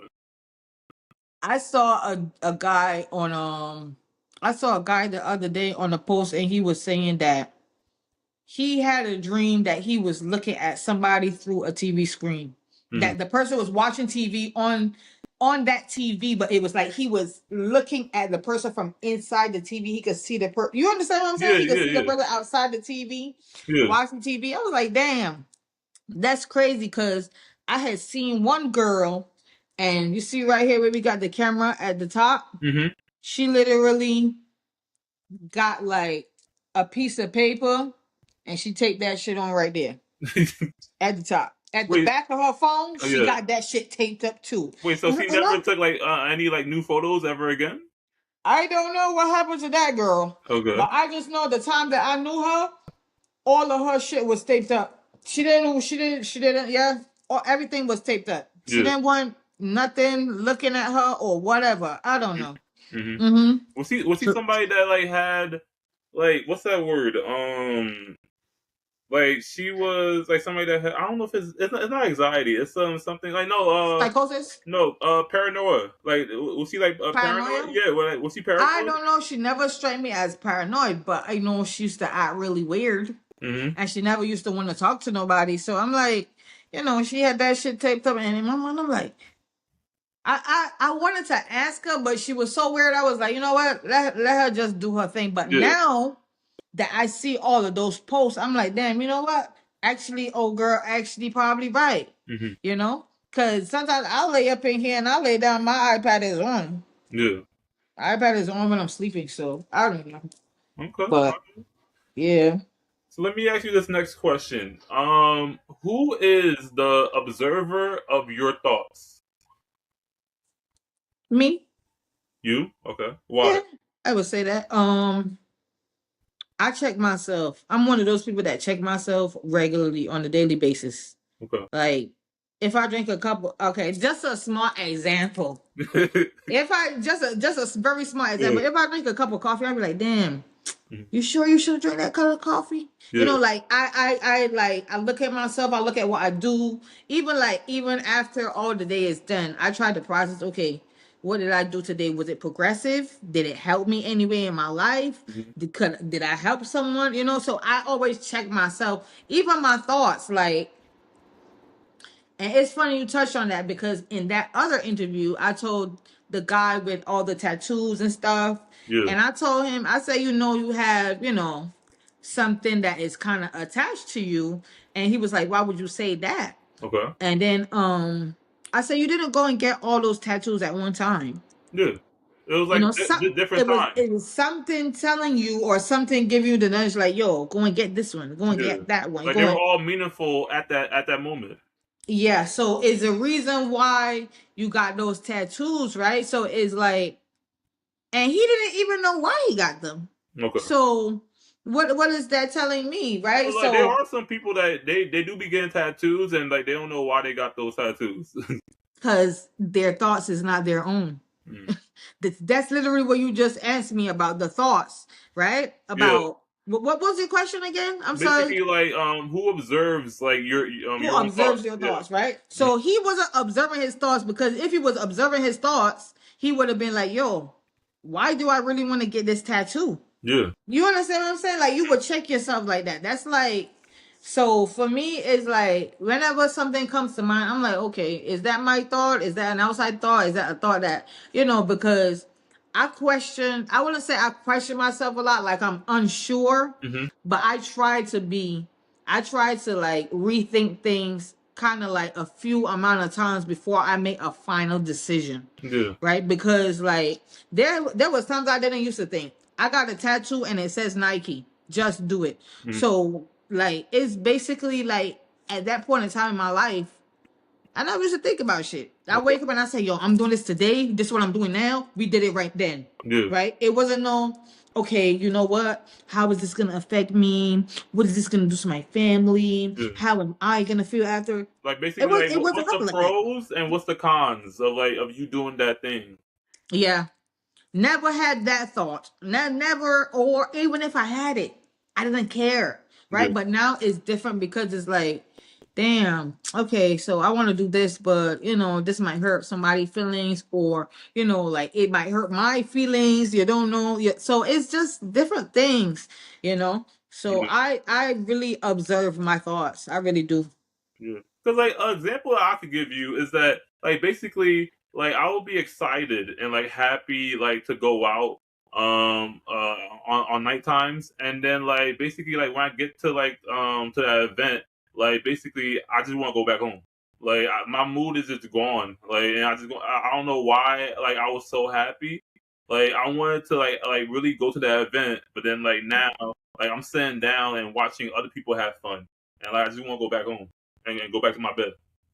Because I picking up a heavy introvert energy, right? Yeah, That's what you call them, like people that yeah, like to be alone and stuff like that. yeah. I'm picking that up because I'm a very big introvert, but I'm also a very big extrovert. So that's the thing about me now. Like I kind of got a dual personality. So sometimes I will wake up and I'll be out there. We tell everybody good You morning. I be might lit. buy somebody a coffee at the stove. Hmm. This and that. The next day, it's like, yo, what am I even doing here? God, what's the plan? Yeah, What's the grand plan that you had from the beginning, my nigga? Because I know yeah. there's something, and so and then I kind of understand what you mean too, because that used to happen with me and my mama when I was in Barbados.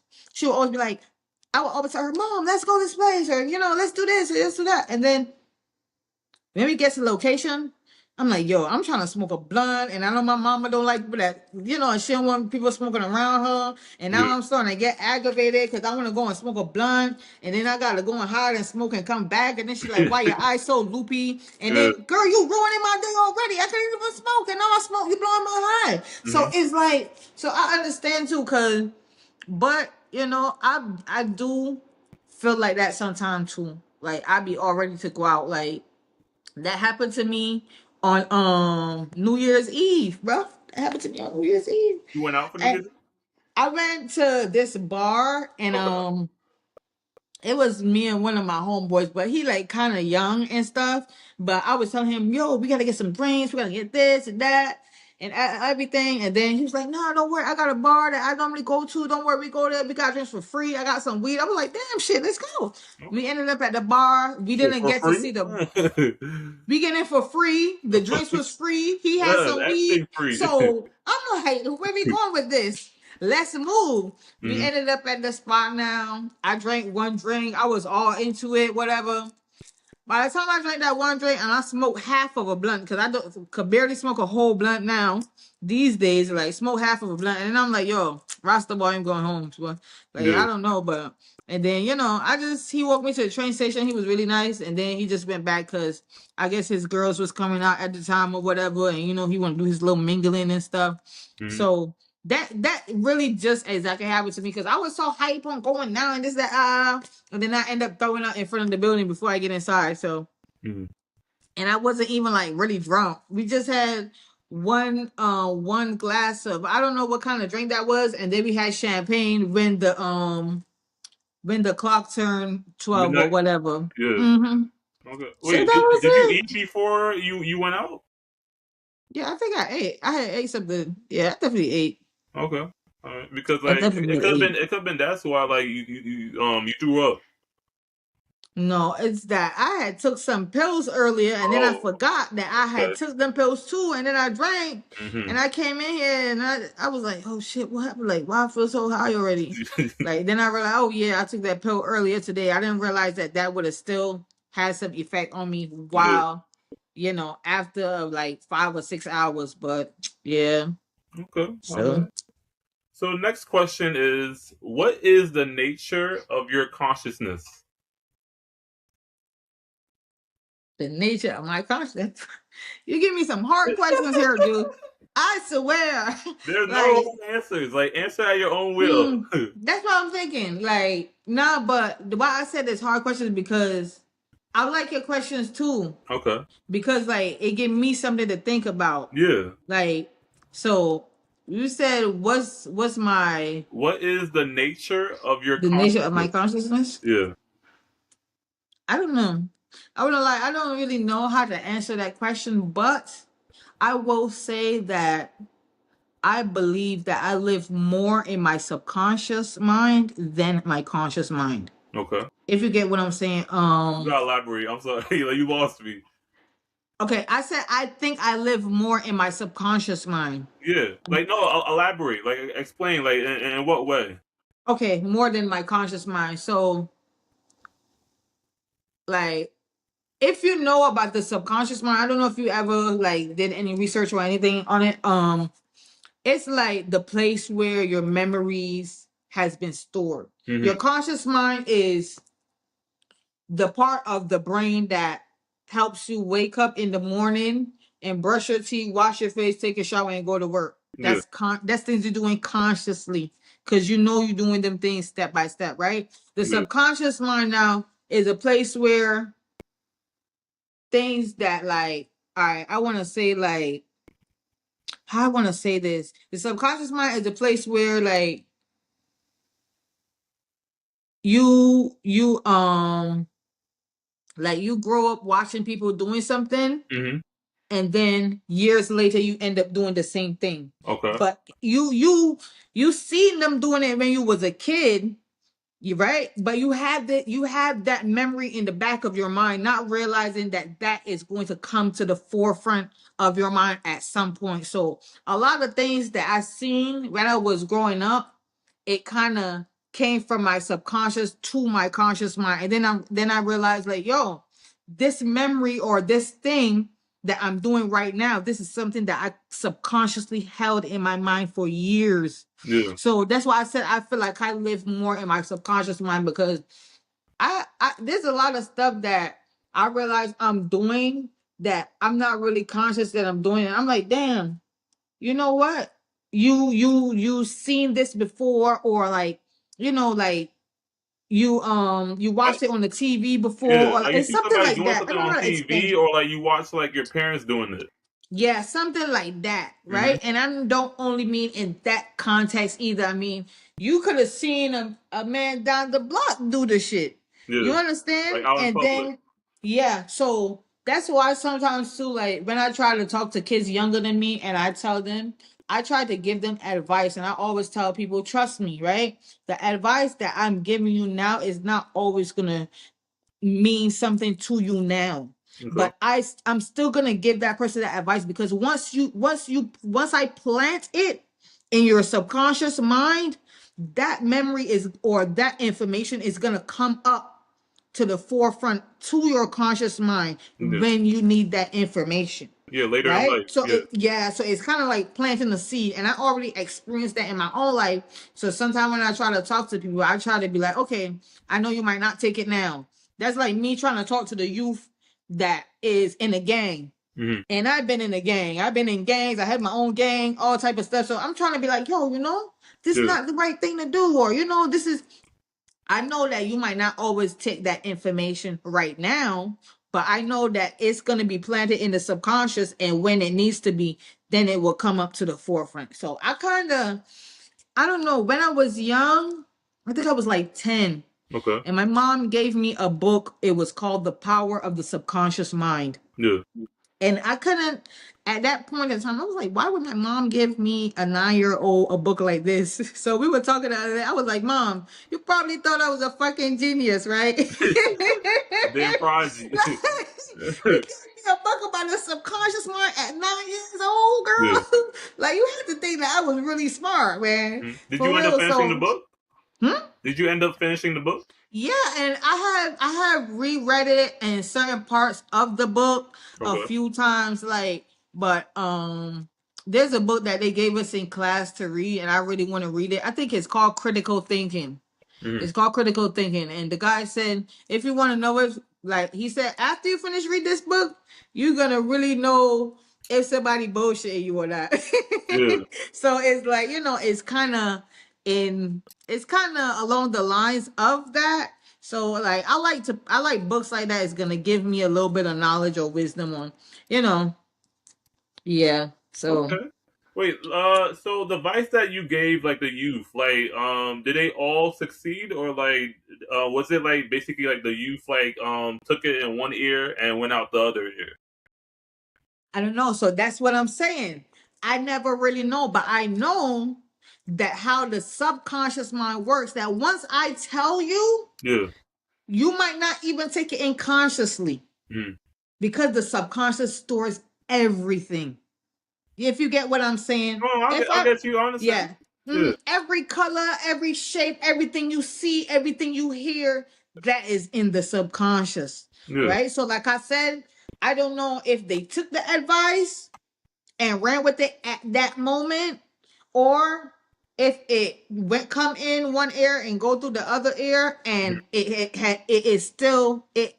has still been planted in their subconscious mind. Like it's You still get me? there, but it's like it's saving like for a later date. Yes, that's what it is. So sometimes I'll be like, bro, I know you don't understand what I'm telling you now, but trust me. Just trust me. Yeah. When you need this information, you're gonna remember, or something is gonna happen. You be like, yo, you know what?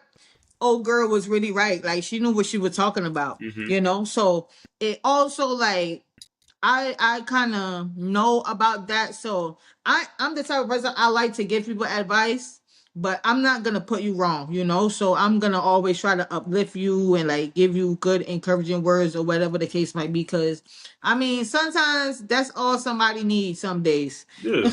to be honest. So Like that's it. Like that's all they need. Like is just somebody to like to talk with them and like to like mhm. help guide them like towards the right way. Yeah. Like Shit, so. even me sometimes. I'm 35. Sometimes I still need guidance, so I can understand, Mm-hmm. right? Okay. Next question. What is your life's purpose? My life's purpose, I'm still trying to find it. I'm you still trying to find it. you're still on that journey. It's definitely a journey. Mm-hmm. Like, I'm gonna tell you something. This lady, when we was in prison, now mind you, I was still on the remand block at that time. Mm-hmm. But they used to allow us to come from the remand block to the sentence block because they had like a what you call them, people that go to the churches and stuff like that? I forgot what they called them. I'm not too sure. I forget what they call those people, but like the missionaries, Okay. Okay. the missionaries would come and they cannot go into the remand block, Yeah. right? So they would be on the sentence block. So the girls on the remand block, like on the days that the missionary come, they would let us come out so we would be able to see the other girls that was already sentenced, already in there 4 years, 3 years, whatever. Yeah. And one lady walk up to me. I'll never forget her. I can't remember her name, Mother Monica or some shit. Mm-hmm. She said, "Oh my baby." She said, "Oh my baby, I'm so sorry this happened to you." I look up at her and I tell her, "Ma'am, this is not the end of my life. Yeah. This is just part of my journey. Mm-hmm. I ain't crying for nothing.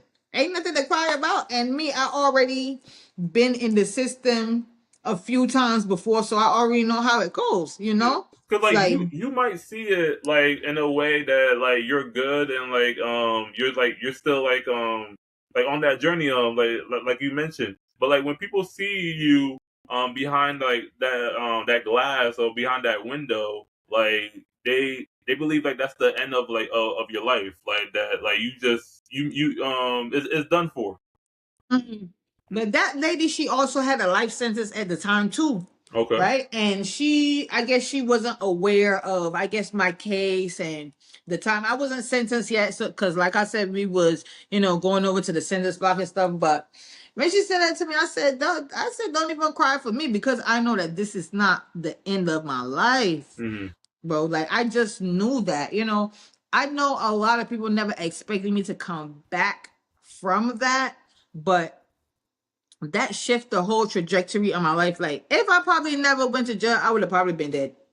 Mm-hmm. I truly believe that. Like even my mother said it. We was on the video call. She was like, she was like, I'm not glad that you in prison or whatever, but I feel like if you was outside, you would probably been dead. Yeah. Yeah, because I was like speedballing. What they used to call speedballing back in the day, it was like used to be getting high, you used to be doing all type of weird stuff, and just not getting no sleep. Not like it's like no progress. It's like you stuck in a cycle, Mm-hmm. basically, right? But back then it was cool to be stuck in that cycle, but it's like that shit's not really cool. That's why people always talk about escaping the matrix and this and that, because the world is a circle and everything is a cycle. You understand? But even death is a cycle, you know? Every Yeah. time somebody died, there's a new soul that has been born.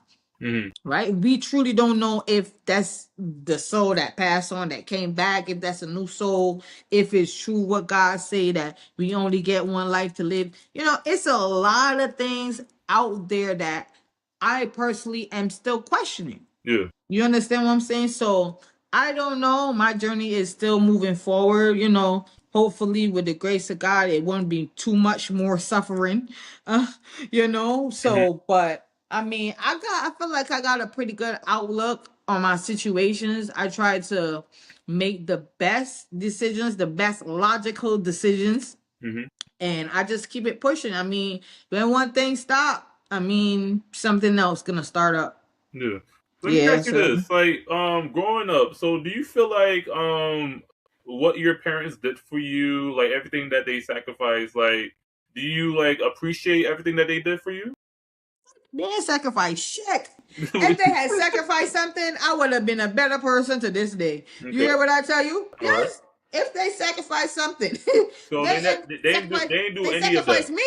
Okay. That's who they sacrificed. They sacrificed me. They Uh-huh. didn't sacrifice nothing for me. Okay. That's how I feel. All right. Follow Mm. up question.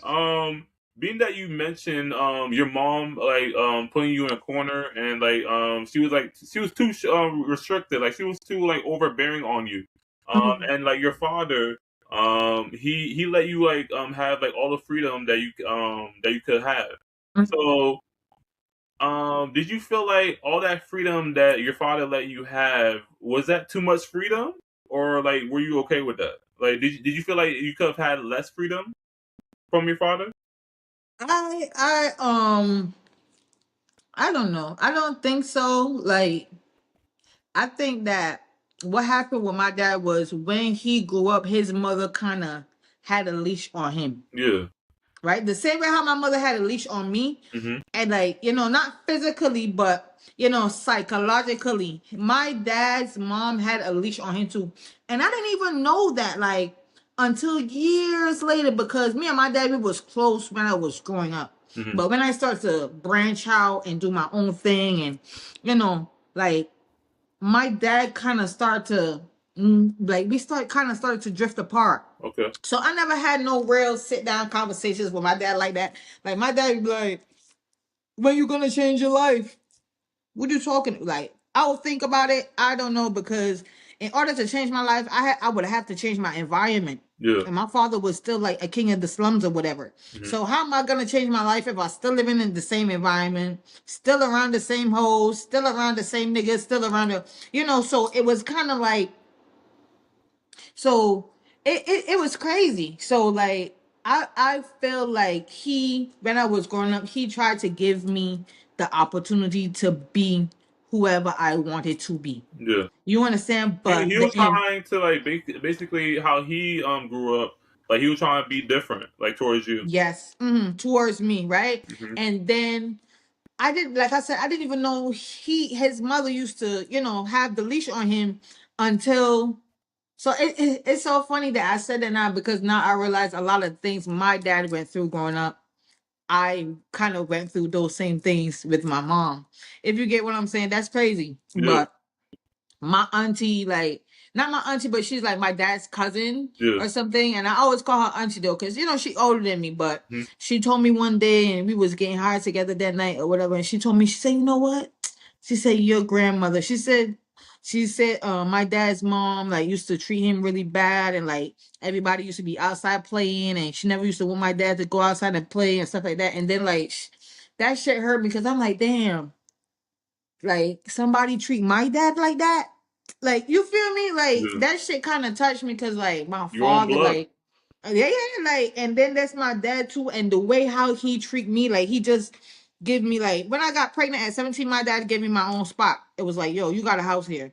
Okay. You ain't gotta run around. He always taught me, don't go and live with no guy because niggas gonna treat you however Yeah. they feel like treating you when you in their home, in their vicinity, especially when they know that you ain't got nowhere to go. You know Yeah. what I'm saying? So my dad trained me from early, bro.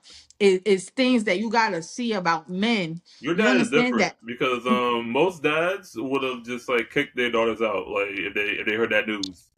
Yeah, but I wasn't my dad, he had already kind of met the baby father at that time, Okay. right? So and then the baby father, he was into cultivating marijuana.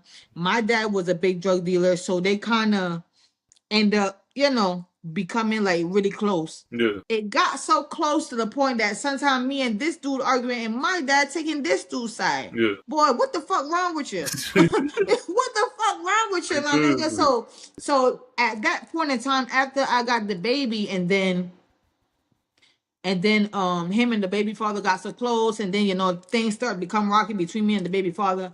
That is what really caused the rift between me and my father now, because it's like, my nigga, you taking a nigga side over my side. Yeah. Over You your own understand? daughter. So Yeah. so it had me like messed up in the brain too, right? And then I going through my own stuff.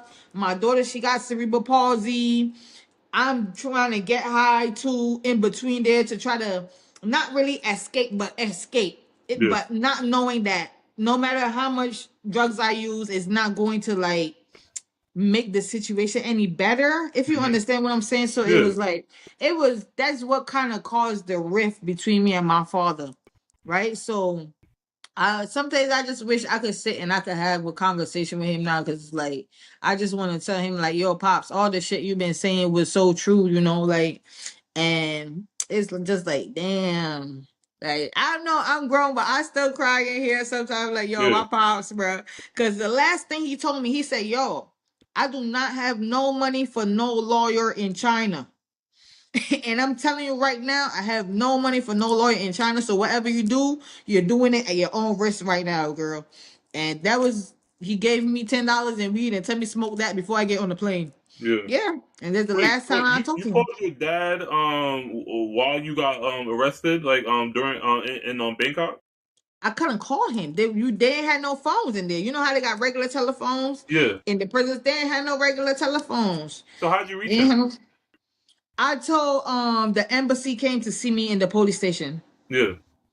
So when they came, I just told them to tell my grandmother, tell my father, and stuff like that, or whatever. Like, since that day, bro, I didn't see my father and I didn't speak to my father. Hmm. Like, literally, since that day, that last day when he told me he ain't got no money for no lawyer in China. And like, Yeah. that always hurt me because I could have made a conscious decision not to do it too.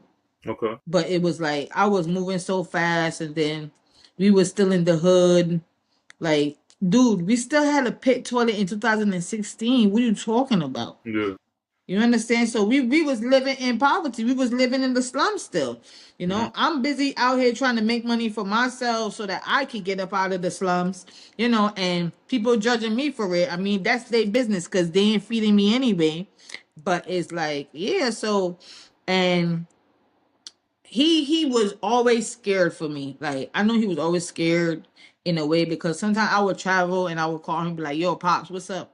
Yeah. He'd be like, yo, girl, what number is this? Where you at now? Yeah. Like, and he always tell me, don't do that no more. Every time I do something or every time something happens, he's like, don't do that no more. And Yeah. then I will go and do it again, and then something will happen. Bam. Like, but like I said, I was in a cycle. I was stuck in a cycle. And it's funny because on the interview I did, the lady, no, in the interview I said that I felt like my dad died so that I could have a better life, right? Okay. But one of the people in the comments took it like, nobody shouldn't have to die for you to have a better life. Yes, I know that, but I don't get to dictate how this shit go either. Yeah. You understand what I'm saying? I'm a soul being having a human experience. That's what they say, Hmm. or whatever. Your higher self having a physical human experience. But it was literally like, bro, me and my dad was like this. You think that if my dad was still alive, that I would leave to try to find a better life for myself. I'm sorry. Give me 1 second. Sorry. She just put it in. Yeah, you good. Yeah, so I just feel like, you know, if my dad was still alive, I would want to be close to him right now. Like, I want to, after all those years in prison, and then I'm just coming back.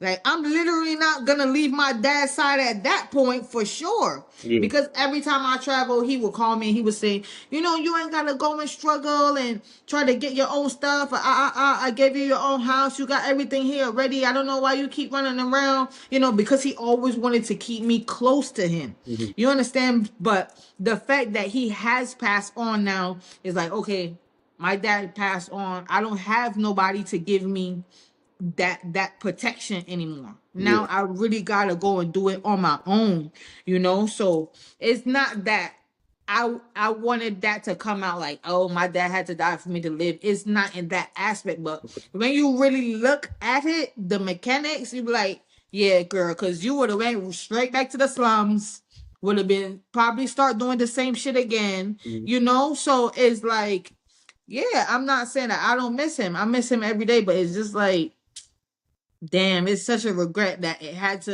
that all of that had to happen for me to finally be like, yo, Pops, you was right, bro. Like, but yeah. Wait, so let me ask you this. So basically, like right now, like after like your father's passing, like and your mother's still being alive, like she can't protect you?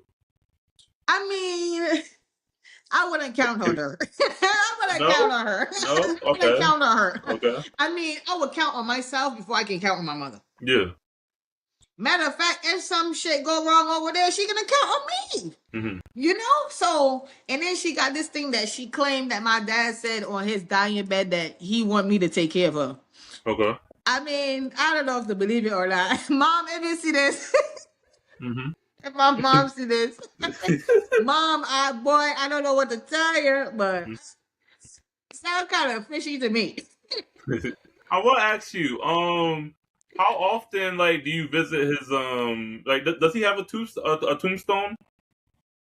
So how Okay, often like so do you visit him in the cemetery? so I'm in New York right now. Okay. My dad's gravesite and my daughter's gravesite was in Barbados. Is in Barbados. Wait, Sorry. your daughter's too? Mm-hmm. What happened? She died in 24. Remember when I tell you I was in Barbados? She Yeah. passed in 24. Mm-hmm. Yeah. Yeah, she passed in 2024. Like, I got to Barbados in the April. By the September, she started getting sick, in and out of the hospital like early September. Mm-hmm. I was working at a call center over there at the time, Yeah. and back and forth. Like, I used to go to work, leave work, go to the hospital, home, come back down, work, go see her, and I don't know. She caught COVID in late 2022. She got the residue Yeah. of the COVID, and then because her lungs wasn't fully developed properly, her lungs keep getting reinfected. Mm. And then she got pneumonia the last time, and I guess it just took her. Yeah. But It was a so crazy what? time when COVID came. Like seriously, everybody like was just like a dropping dead. But that's crazy because in the late 2022, people barely wearing masks at that point. Like, COVID is literally at the end, so she only get like, literally, like I said, the residue. Mm-hmm. Right. So when I was looking for a place to bury her, like, somebody took me, like, one of the people that run the cemetery or whatever, they took me to where they buried my dad. Mm-hmm. And I was trying to get her body to be put directly next to his, but somebody's body was there already, so I tried to get them in the same group. Right. Okay. So I don't know, it kind of made me feel better to know that, excuse me, that they bodies was nearby. Like, I kind of felt like, he'll be there to protect her in some kind of strange way, that's human, you would hope, Yeah. Your if she daughter, got a. was she also close with your father and mother? Yeah, she was close with my dad for sure. My Okay. mom, Not so much because, like I tell you, me and my mom had the rocky relationship, and when my mom realized that my daughter used to get seizures and stuff like that, I remember we had a really bad argument, and she was like, she don't want my baby at her house no more. Okay. So it was a thing that I could go to my mother's house, but my daughter couldn't go there, Yeah. and it was That's not real right. weird to Like, me. seriously, like, It was real weird to me, and it was real cringe because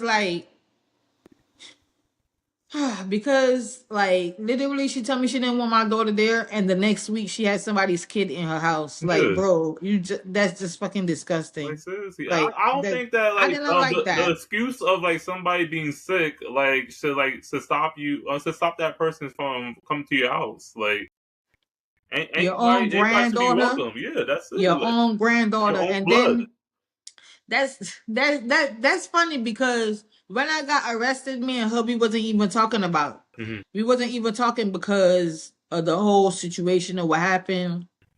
I wish you had went and watched the thing first before we have this conversation. Yeah, But basically I had did this drop. I had picked up some stuff in Guyana or whatever. You know what stuff, you know what I'm talking about. But when I came back, they wanted to have a meeting and stuff like that. And then my mother said it's the baby father. The baby father said it's the mother that told, I guess, the social services or whatever what I went to do in Guyana. yeah, None of them ain't helping, but hmm, everybody want to snitch. yeah. So how is this helping me or the child? I'm confused at Wait, this was this point. a meeting or intervention? A meeting. It was a meeting Okay. because my daughter ended up getting sick and she was at the hospital. Yeah, Right. So when she was at the hospital, um, when she was at the house, she was being took. She got took to the hospital. My bad. She no got good. took to the hospital by the baby father's current baby mother at that time. So that's the baby mother after me. So Yeah, I guess he was out probably with another girl, hmm, left the baby with that girl, and then my daughter gets sick, and then she's the one that took her to the emergency room. So okay, now, because my daughter normally gets seizures here and there, when she got to up her doses on the medication, when when um when I got to no when I came back from Guyana, right? yeah, That's when I was literally about to board the plane with the stuff and the girl, and I text my baby father's phone like, yo, my daughter good, okay, whatever, I'm coming back tonight.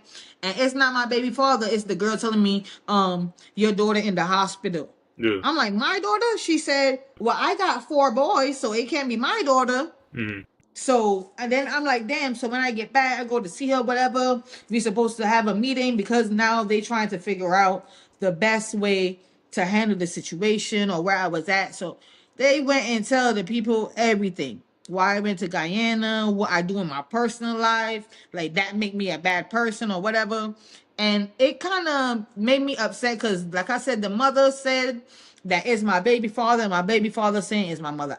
At that point, after a while, I didn't care because it's like, and then me and my mother, we stopped talking because of that, right? Because it's like, you're not helping the situation, but you still trying to ruin what's going on. Like, I don't understand. So they kind of, after that, that's when they took her from me. So she was staying in like a homing facility yeah. because she couldn't walk or anything at that point. Like a nursing And she, home. kind of like that. Mm, But like for kids, right? And because she was like 7 and she yeah, couldn't walk and she wasn't talking at the time because, like I said, she had cerebral palsy, yeah, right?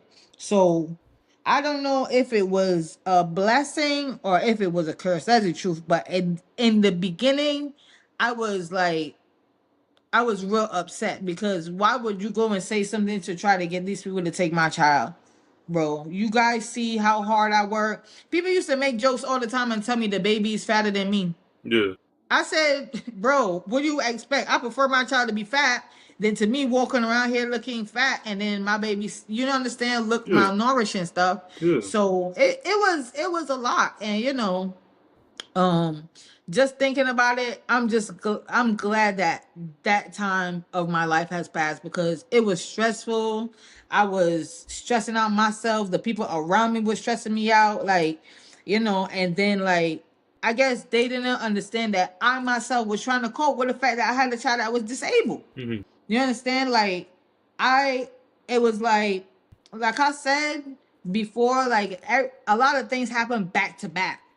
So it was like, damn, I can't catch a break. And then after my daughter gets sick, I'm like, damn, like God, I thought that this was it, bro. Like I thought, my dad gave me the house. Mhm. I got a nice, decent looking baby father. We everything is good. He paid the bills. He got a job, and he sell weed for my dad too. Like like I guess we good now. Yeah. And then 6 months later, my grandma came up from she was in Brooklyn at the time. They still lived in Brooklyn at the time. And she came up and she was like, yo, you gotta take your baby to the doctor. I'm like, what you talking about? She's like, that baby not sitting up. That baby not holding a bottle and stuff like that. But I'm a new mom. So I ain't realizing, like, damn, my baby's supposed to be doing some stuff at 6 months that she not doing. And that's when they told us that my daughter got developmental delay and stuff like that. And I don't know, man. Like, I don't know. I never cried so bad in my life. Okay. I never cried. Even when my dad died, I never cried so bad in my life, bro. So it was a lot. So I tried not to like dwell on that, but like I said, I still be trying to keep the faith that everything is gonna work out in the end, Yeah. because I don't want to have to go through all of that for nothing. Like, you know, Let gotta me be something. let me ask you this, because like with this whole like conversation that we're having, like you mentioned like you and your baby father like arguing a lot, like back and forth. So how did you guys meet? Like in the first case. All right, how we met. So my mom lived in the countryside, Mm-hmm. and his grandma and his dad live in the countryside. Okay. My dad lived in the city, and his mom lived in the city. Now I didn't know his mom lived in the city, but he caught me at a time when I was just doing my own thing, really, for real, and Yeah. I was kind of a wild one back then, I would say. And you know, we kind of hooked up. We literally hooked up one time.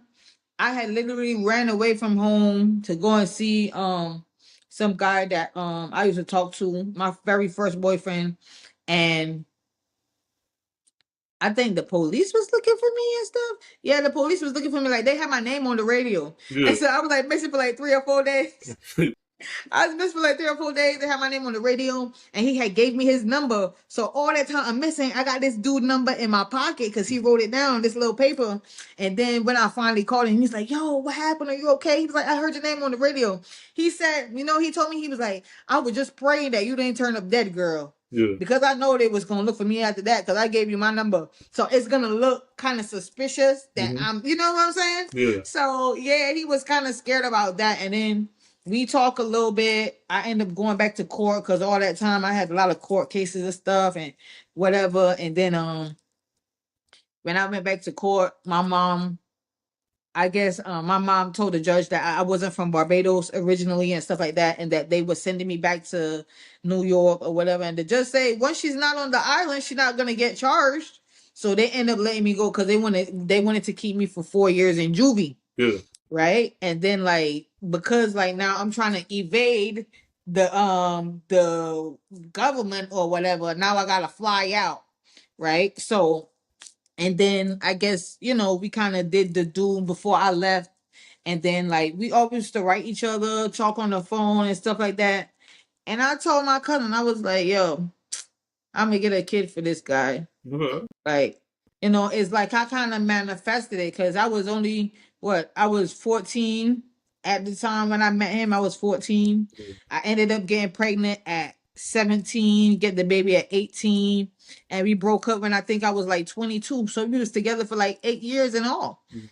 right? Yeah. So that's kind of how we met. Like, I don't know, man. I guess I don't know if it's infatuation or love, but I know that me and him, we experienced a lot of things the first time together, and that's what kind of made the bond kind of like stick, if you get what I mean. Yeah. Yeah. So Are that you was guys it. still talking?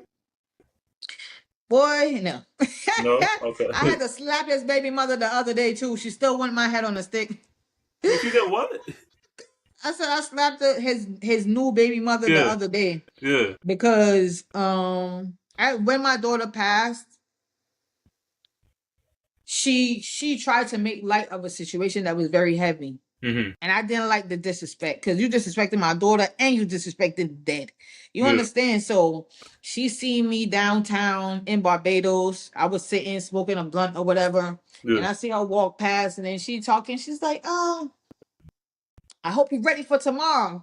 I'm like, girl, what are you talking about? It's my daughter's funeral. Yeah. Do you want to get buried too or not?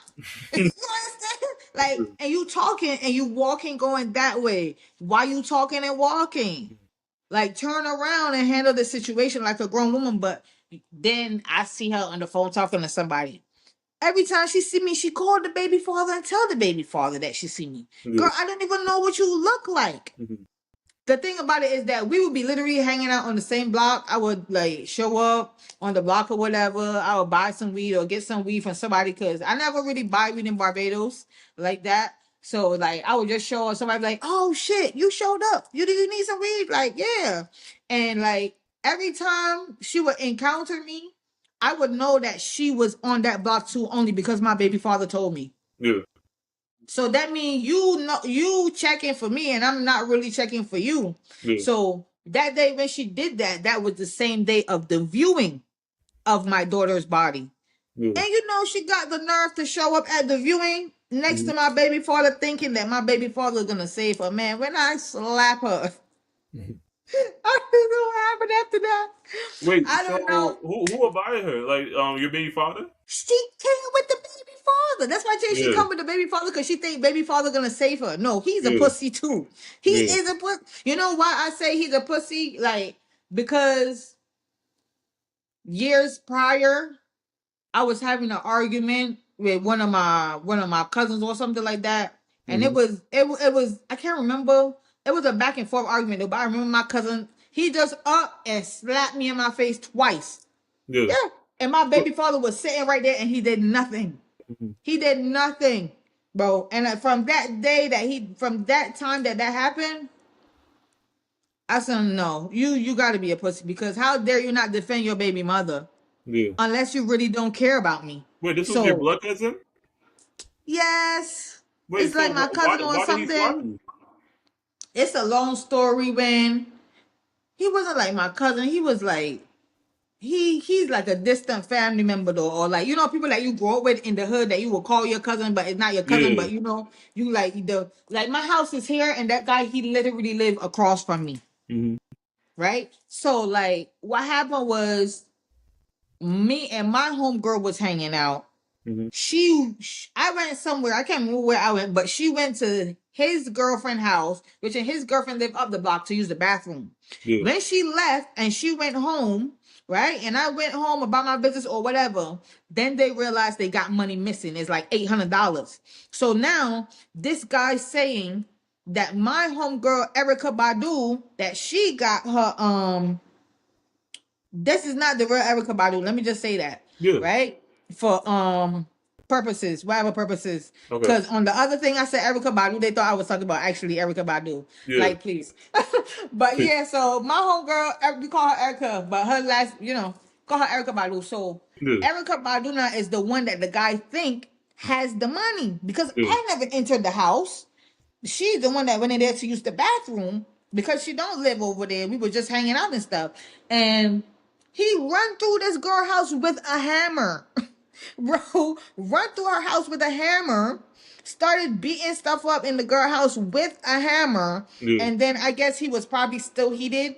And I don't know. I think she had called me and told me about it. And when I came outside on the block, I guess he was still heated. And I told him, bro, I don't know nothing about no money. Like right now, right now, I'm dead ass looking, gotta hustle and find some money because my daughter need diapers. The baby father sitting right there during the whole conversation didn't say a damn word, and then the dude up and slapped me twice. Pats, in my face. Yeah. You understand what I'm saying? And he sit there and doing nothing. From that time that happened, I said, no, you can't even run no race with me, nigga, because I will fight a grown man. You're not even attempting. So you understand what I'm saying? So it also showed me too that we was on two different levels because yeah, so that really pissed me off. So that's why I always say he a pussy because if you cannot defend your own baby mother, your first baby mother at that, because he got like 4 or 5 baby mothers. That's crazy. You understand what I'm saying? Yeah. You understand? You couldn't defend me, and he got boys with the other baby mothers, but my daughter was his only daughter. Yeah. You understand? So it's like, and we go from way, way back. Like I tell you, maybe we was 14. We ended up with each other in a close, tight knit relationship, and then about, I would say, from when I was 20 to till I was about 21, we was in an open relationship. So Okay. he had women he used to talk to and, you know, fuck with or whatever. And I had dudes that I was talking to or fuck with or whatever. But we knew about them. Mhm. You understand what I'm saying? So it was an open relationship in the end. But if we're in an open relationship and you still gotta lie, bro, like, what the hell wrong with you? You just a liar. So Yeah. then that's when I made the final decision. I was like, no, like, this is gonna stop. And then it turns out, because I was in New York at the time, it turns out that my dad, he was stealing weed from my dad and selling it on the same block Yeah. until somebody bought weed from my baby father and then took it to my dad and was like, yo, ain't this your weed? Ain't this the weed that you be selling? And my father had just lost a couple ounces or something. So Yeah. it was my baby father that was stealing them. So I'm like, bro, I've been telling you about this nigga, but it's like, you can't fucking listen. Yes. So now he telling me, I want you to come back from Brooklyn and kick this nigga out, and you know it's just gonna be us again and whatever. I'm like, okay, pops, I got you. So then that's when, you know, we kind of made a decision together that we was gonna get him to hell up out of there. Yeah, The dude that slapped you, did you end up fighting him? I didn't fight, but he got 2 shots 2 years later. Oh, all right. And you know what I told him? Yeah. Listen, but look, y'all, God works in mysterious ways. Mhm. I ain't even lay a finger. I didn't even tell him anything, Yeah. bro. That's how I know that karma is real. And I told him to his face. I said, you see, those 2 slaps you gave me, dude. That's the same 2 shots you got in your leg that you got the fuck back. I told him that because. And it's funny because without me being in the middle of that situation, he would have never got shot. Yeah. Yo, I know. I didn't tell nobody to shoot this man or not. It was just the universe. It was just the universe because I used to talk to a guy, the same guy that I talk about in the other podcast when, you know, he kind of initiated me and stuff like that. Yeah. And that guy, he had a girlfriend that used to live on the same block. Mhm. So his house was 5 houses up. Mind you, it's not his house. His girlfriend's mother is renting that house, and the girl has a room in there. So he basically just, you know, staying there with his girl or whatever. The mother's paying the rent, and he don't sleep there. He walked down the block and sleep at my house every night. Yeah. So mind you, his car is parked in front of their house, but he don't sleep in that house, Mhm. right? And I guess he woke up one morning and he needed, like, I guess a wrench or something, and like one of the guys on the block told him, was like, hey, go and look in that old car over there. They got a lot of, like, you know, like car parts and stuff in there, like, you know, tools you could use or whatever. So he go in there looking for the tools, found an old ass handgun that them dudes got in there, and then he took it. Yeah. Right? So he took it, bitch, and now he took it not knowing that it's the dude that slapped me, right? He don't know that it's that dude that slapped me that borrowed that gun from somebody else. Right? And then, so I guess the time was passing. The dude that I was talking to wasn't giving up the gun because the guys came to me now. They're like, yo, we know you talk to this nigga and you fuck with this nigga. Do you know if he got it or not? I said, please don't put me in even if he have it, sir, I don't want to know. Mhm. You understand? Because Yeah.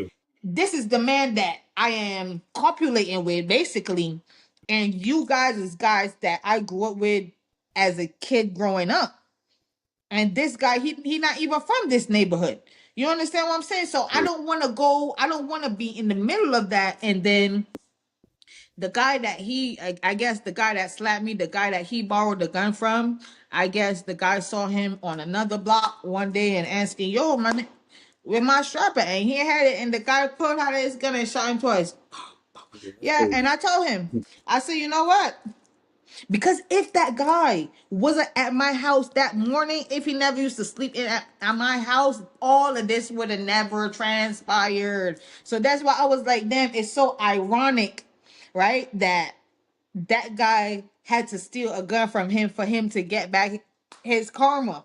Literally. And then I see him years later, like, and then I was like, bro, you know them 2 shots you got was for them 2 slaps you gave me though, right? And he was like, man, don't say that. I said, no, it's true. No. It's Quit like just like playing. you said it, like the universe like works in mysterious ways. Literally, I was like, no, that shit blew my mind. Okay. All right. So now we're at the outro portion. I do appreciate you coming on this podcast. Thank you for having me. We do have each other contact. So if you do want to come on for a future second episode, I will be gladly like welcome for you. If you want, if that's what you want. I will, because I was thinking you a good interviewer or whatever. Thank you. I appreciate that. Podcaster. I try my best. So yeah, so like I do appreciate you again. I know I said that, but I do appreciate you again for coming on this podcast. If you have any closure or like messages like regarding the topic that we talked about, and like anything current going on in your life, or like any shout outs, now it's your floor. Yeah, so I don't know. I don't really want to shout out to anybody. Shout out to my dad and my daughter, you know, RIP to them. You know, even in the next life, they're gonna be my dad and my daughter, you know. I also want to thank you for giving me this opportunity to come on here. Yeah. My pleasure. And I thank you, I appreciate you. Yeah. But if you post it on Instagram, tag me, okay? Okay, no, I got you. I can think about it. I think all my guests on Instagram. Okay, that's what's up. Yeah. Yeah, that's funny because let me tell you this crazy thing before we go though. One guy on the interview, you know, in the comments, they got people in the comments, and he's like, "Oh, this girl, she was just on Pop the Balloon. She's a clout chaser, bro. Sometimes." I'm not gonna lie, I did read the comments. I saw that same comment. But he said that I was on Pop the Balloon, right? Mm-hmm. Yeah, and then he was like, "Oh, I'm a clout chaser, bro." I don't even. It's funny though because I was like, "Damn, the Pop the Balloon thing. I didn't even think I was gonna get on." Okay.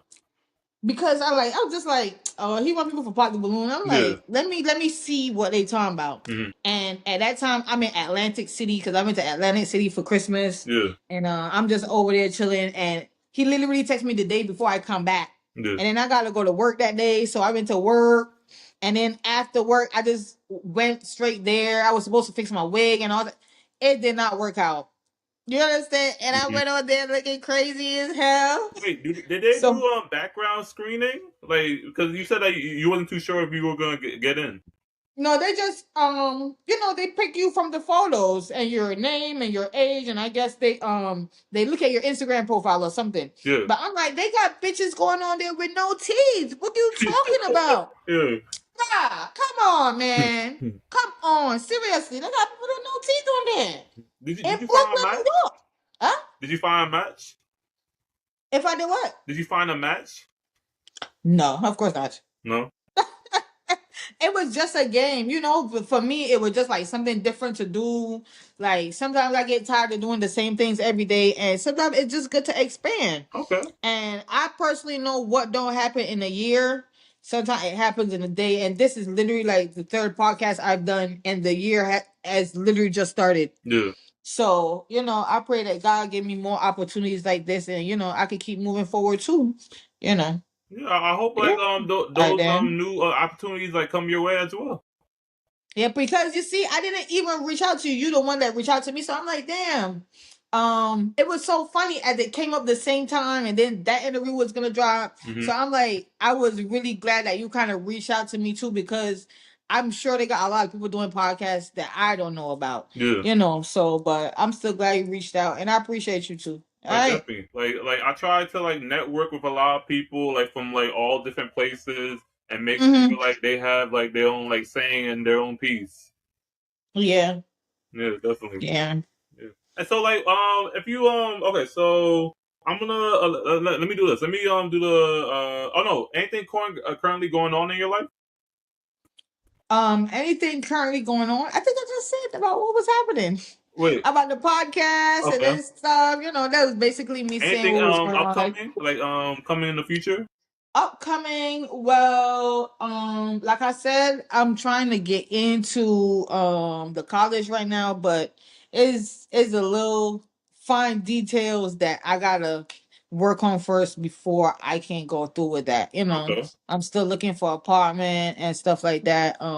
So I got a lot of things working on, but it just some things take a little more time than you would think that it would take. But Yeah. everything is moving, stuff is moving. Sometimes, even though it might not look it every day that, we get up, we move it's still going on. So yeah. Okay. All right. All right. So My birthday is coming up though next week Sunday. So okay. Happy early birthday. thank you. You're welcome. All right. So don't forget to like, comment, subscribe, repost, and share to all social media platforms. And like how we always say, the truth has set you free. And it's a wrap. I'm gonna need you to stay on for 1 or 2 minutes, just so that it process like your audio and video portion. Is that okay with you? Okay. All right. So I'm gonna stop the recording right now. I know you want it, wanna be right. Just keep on pushing on the right.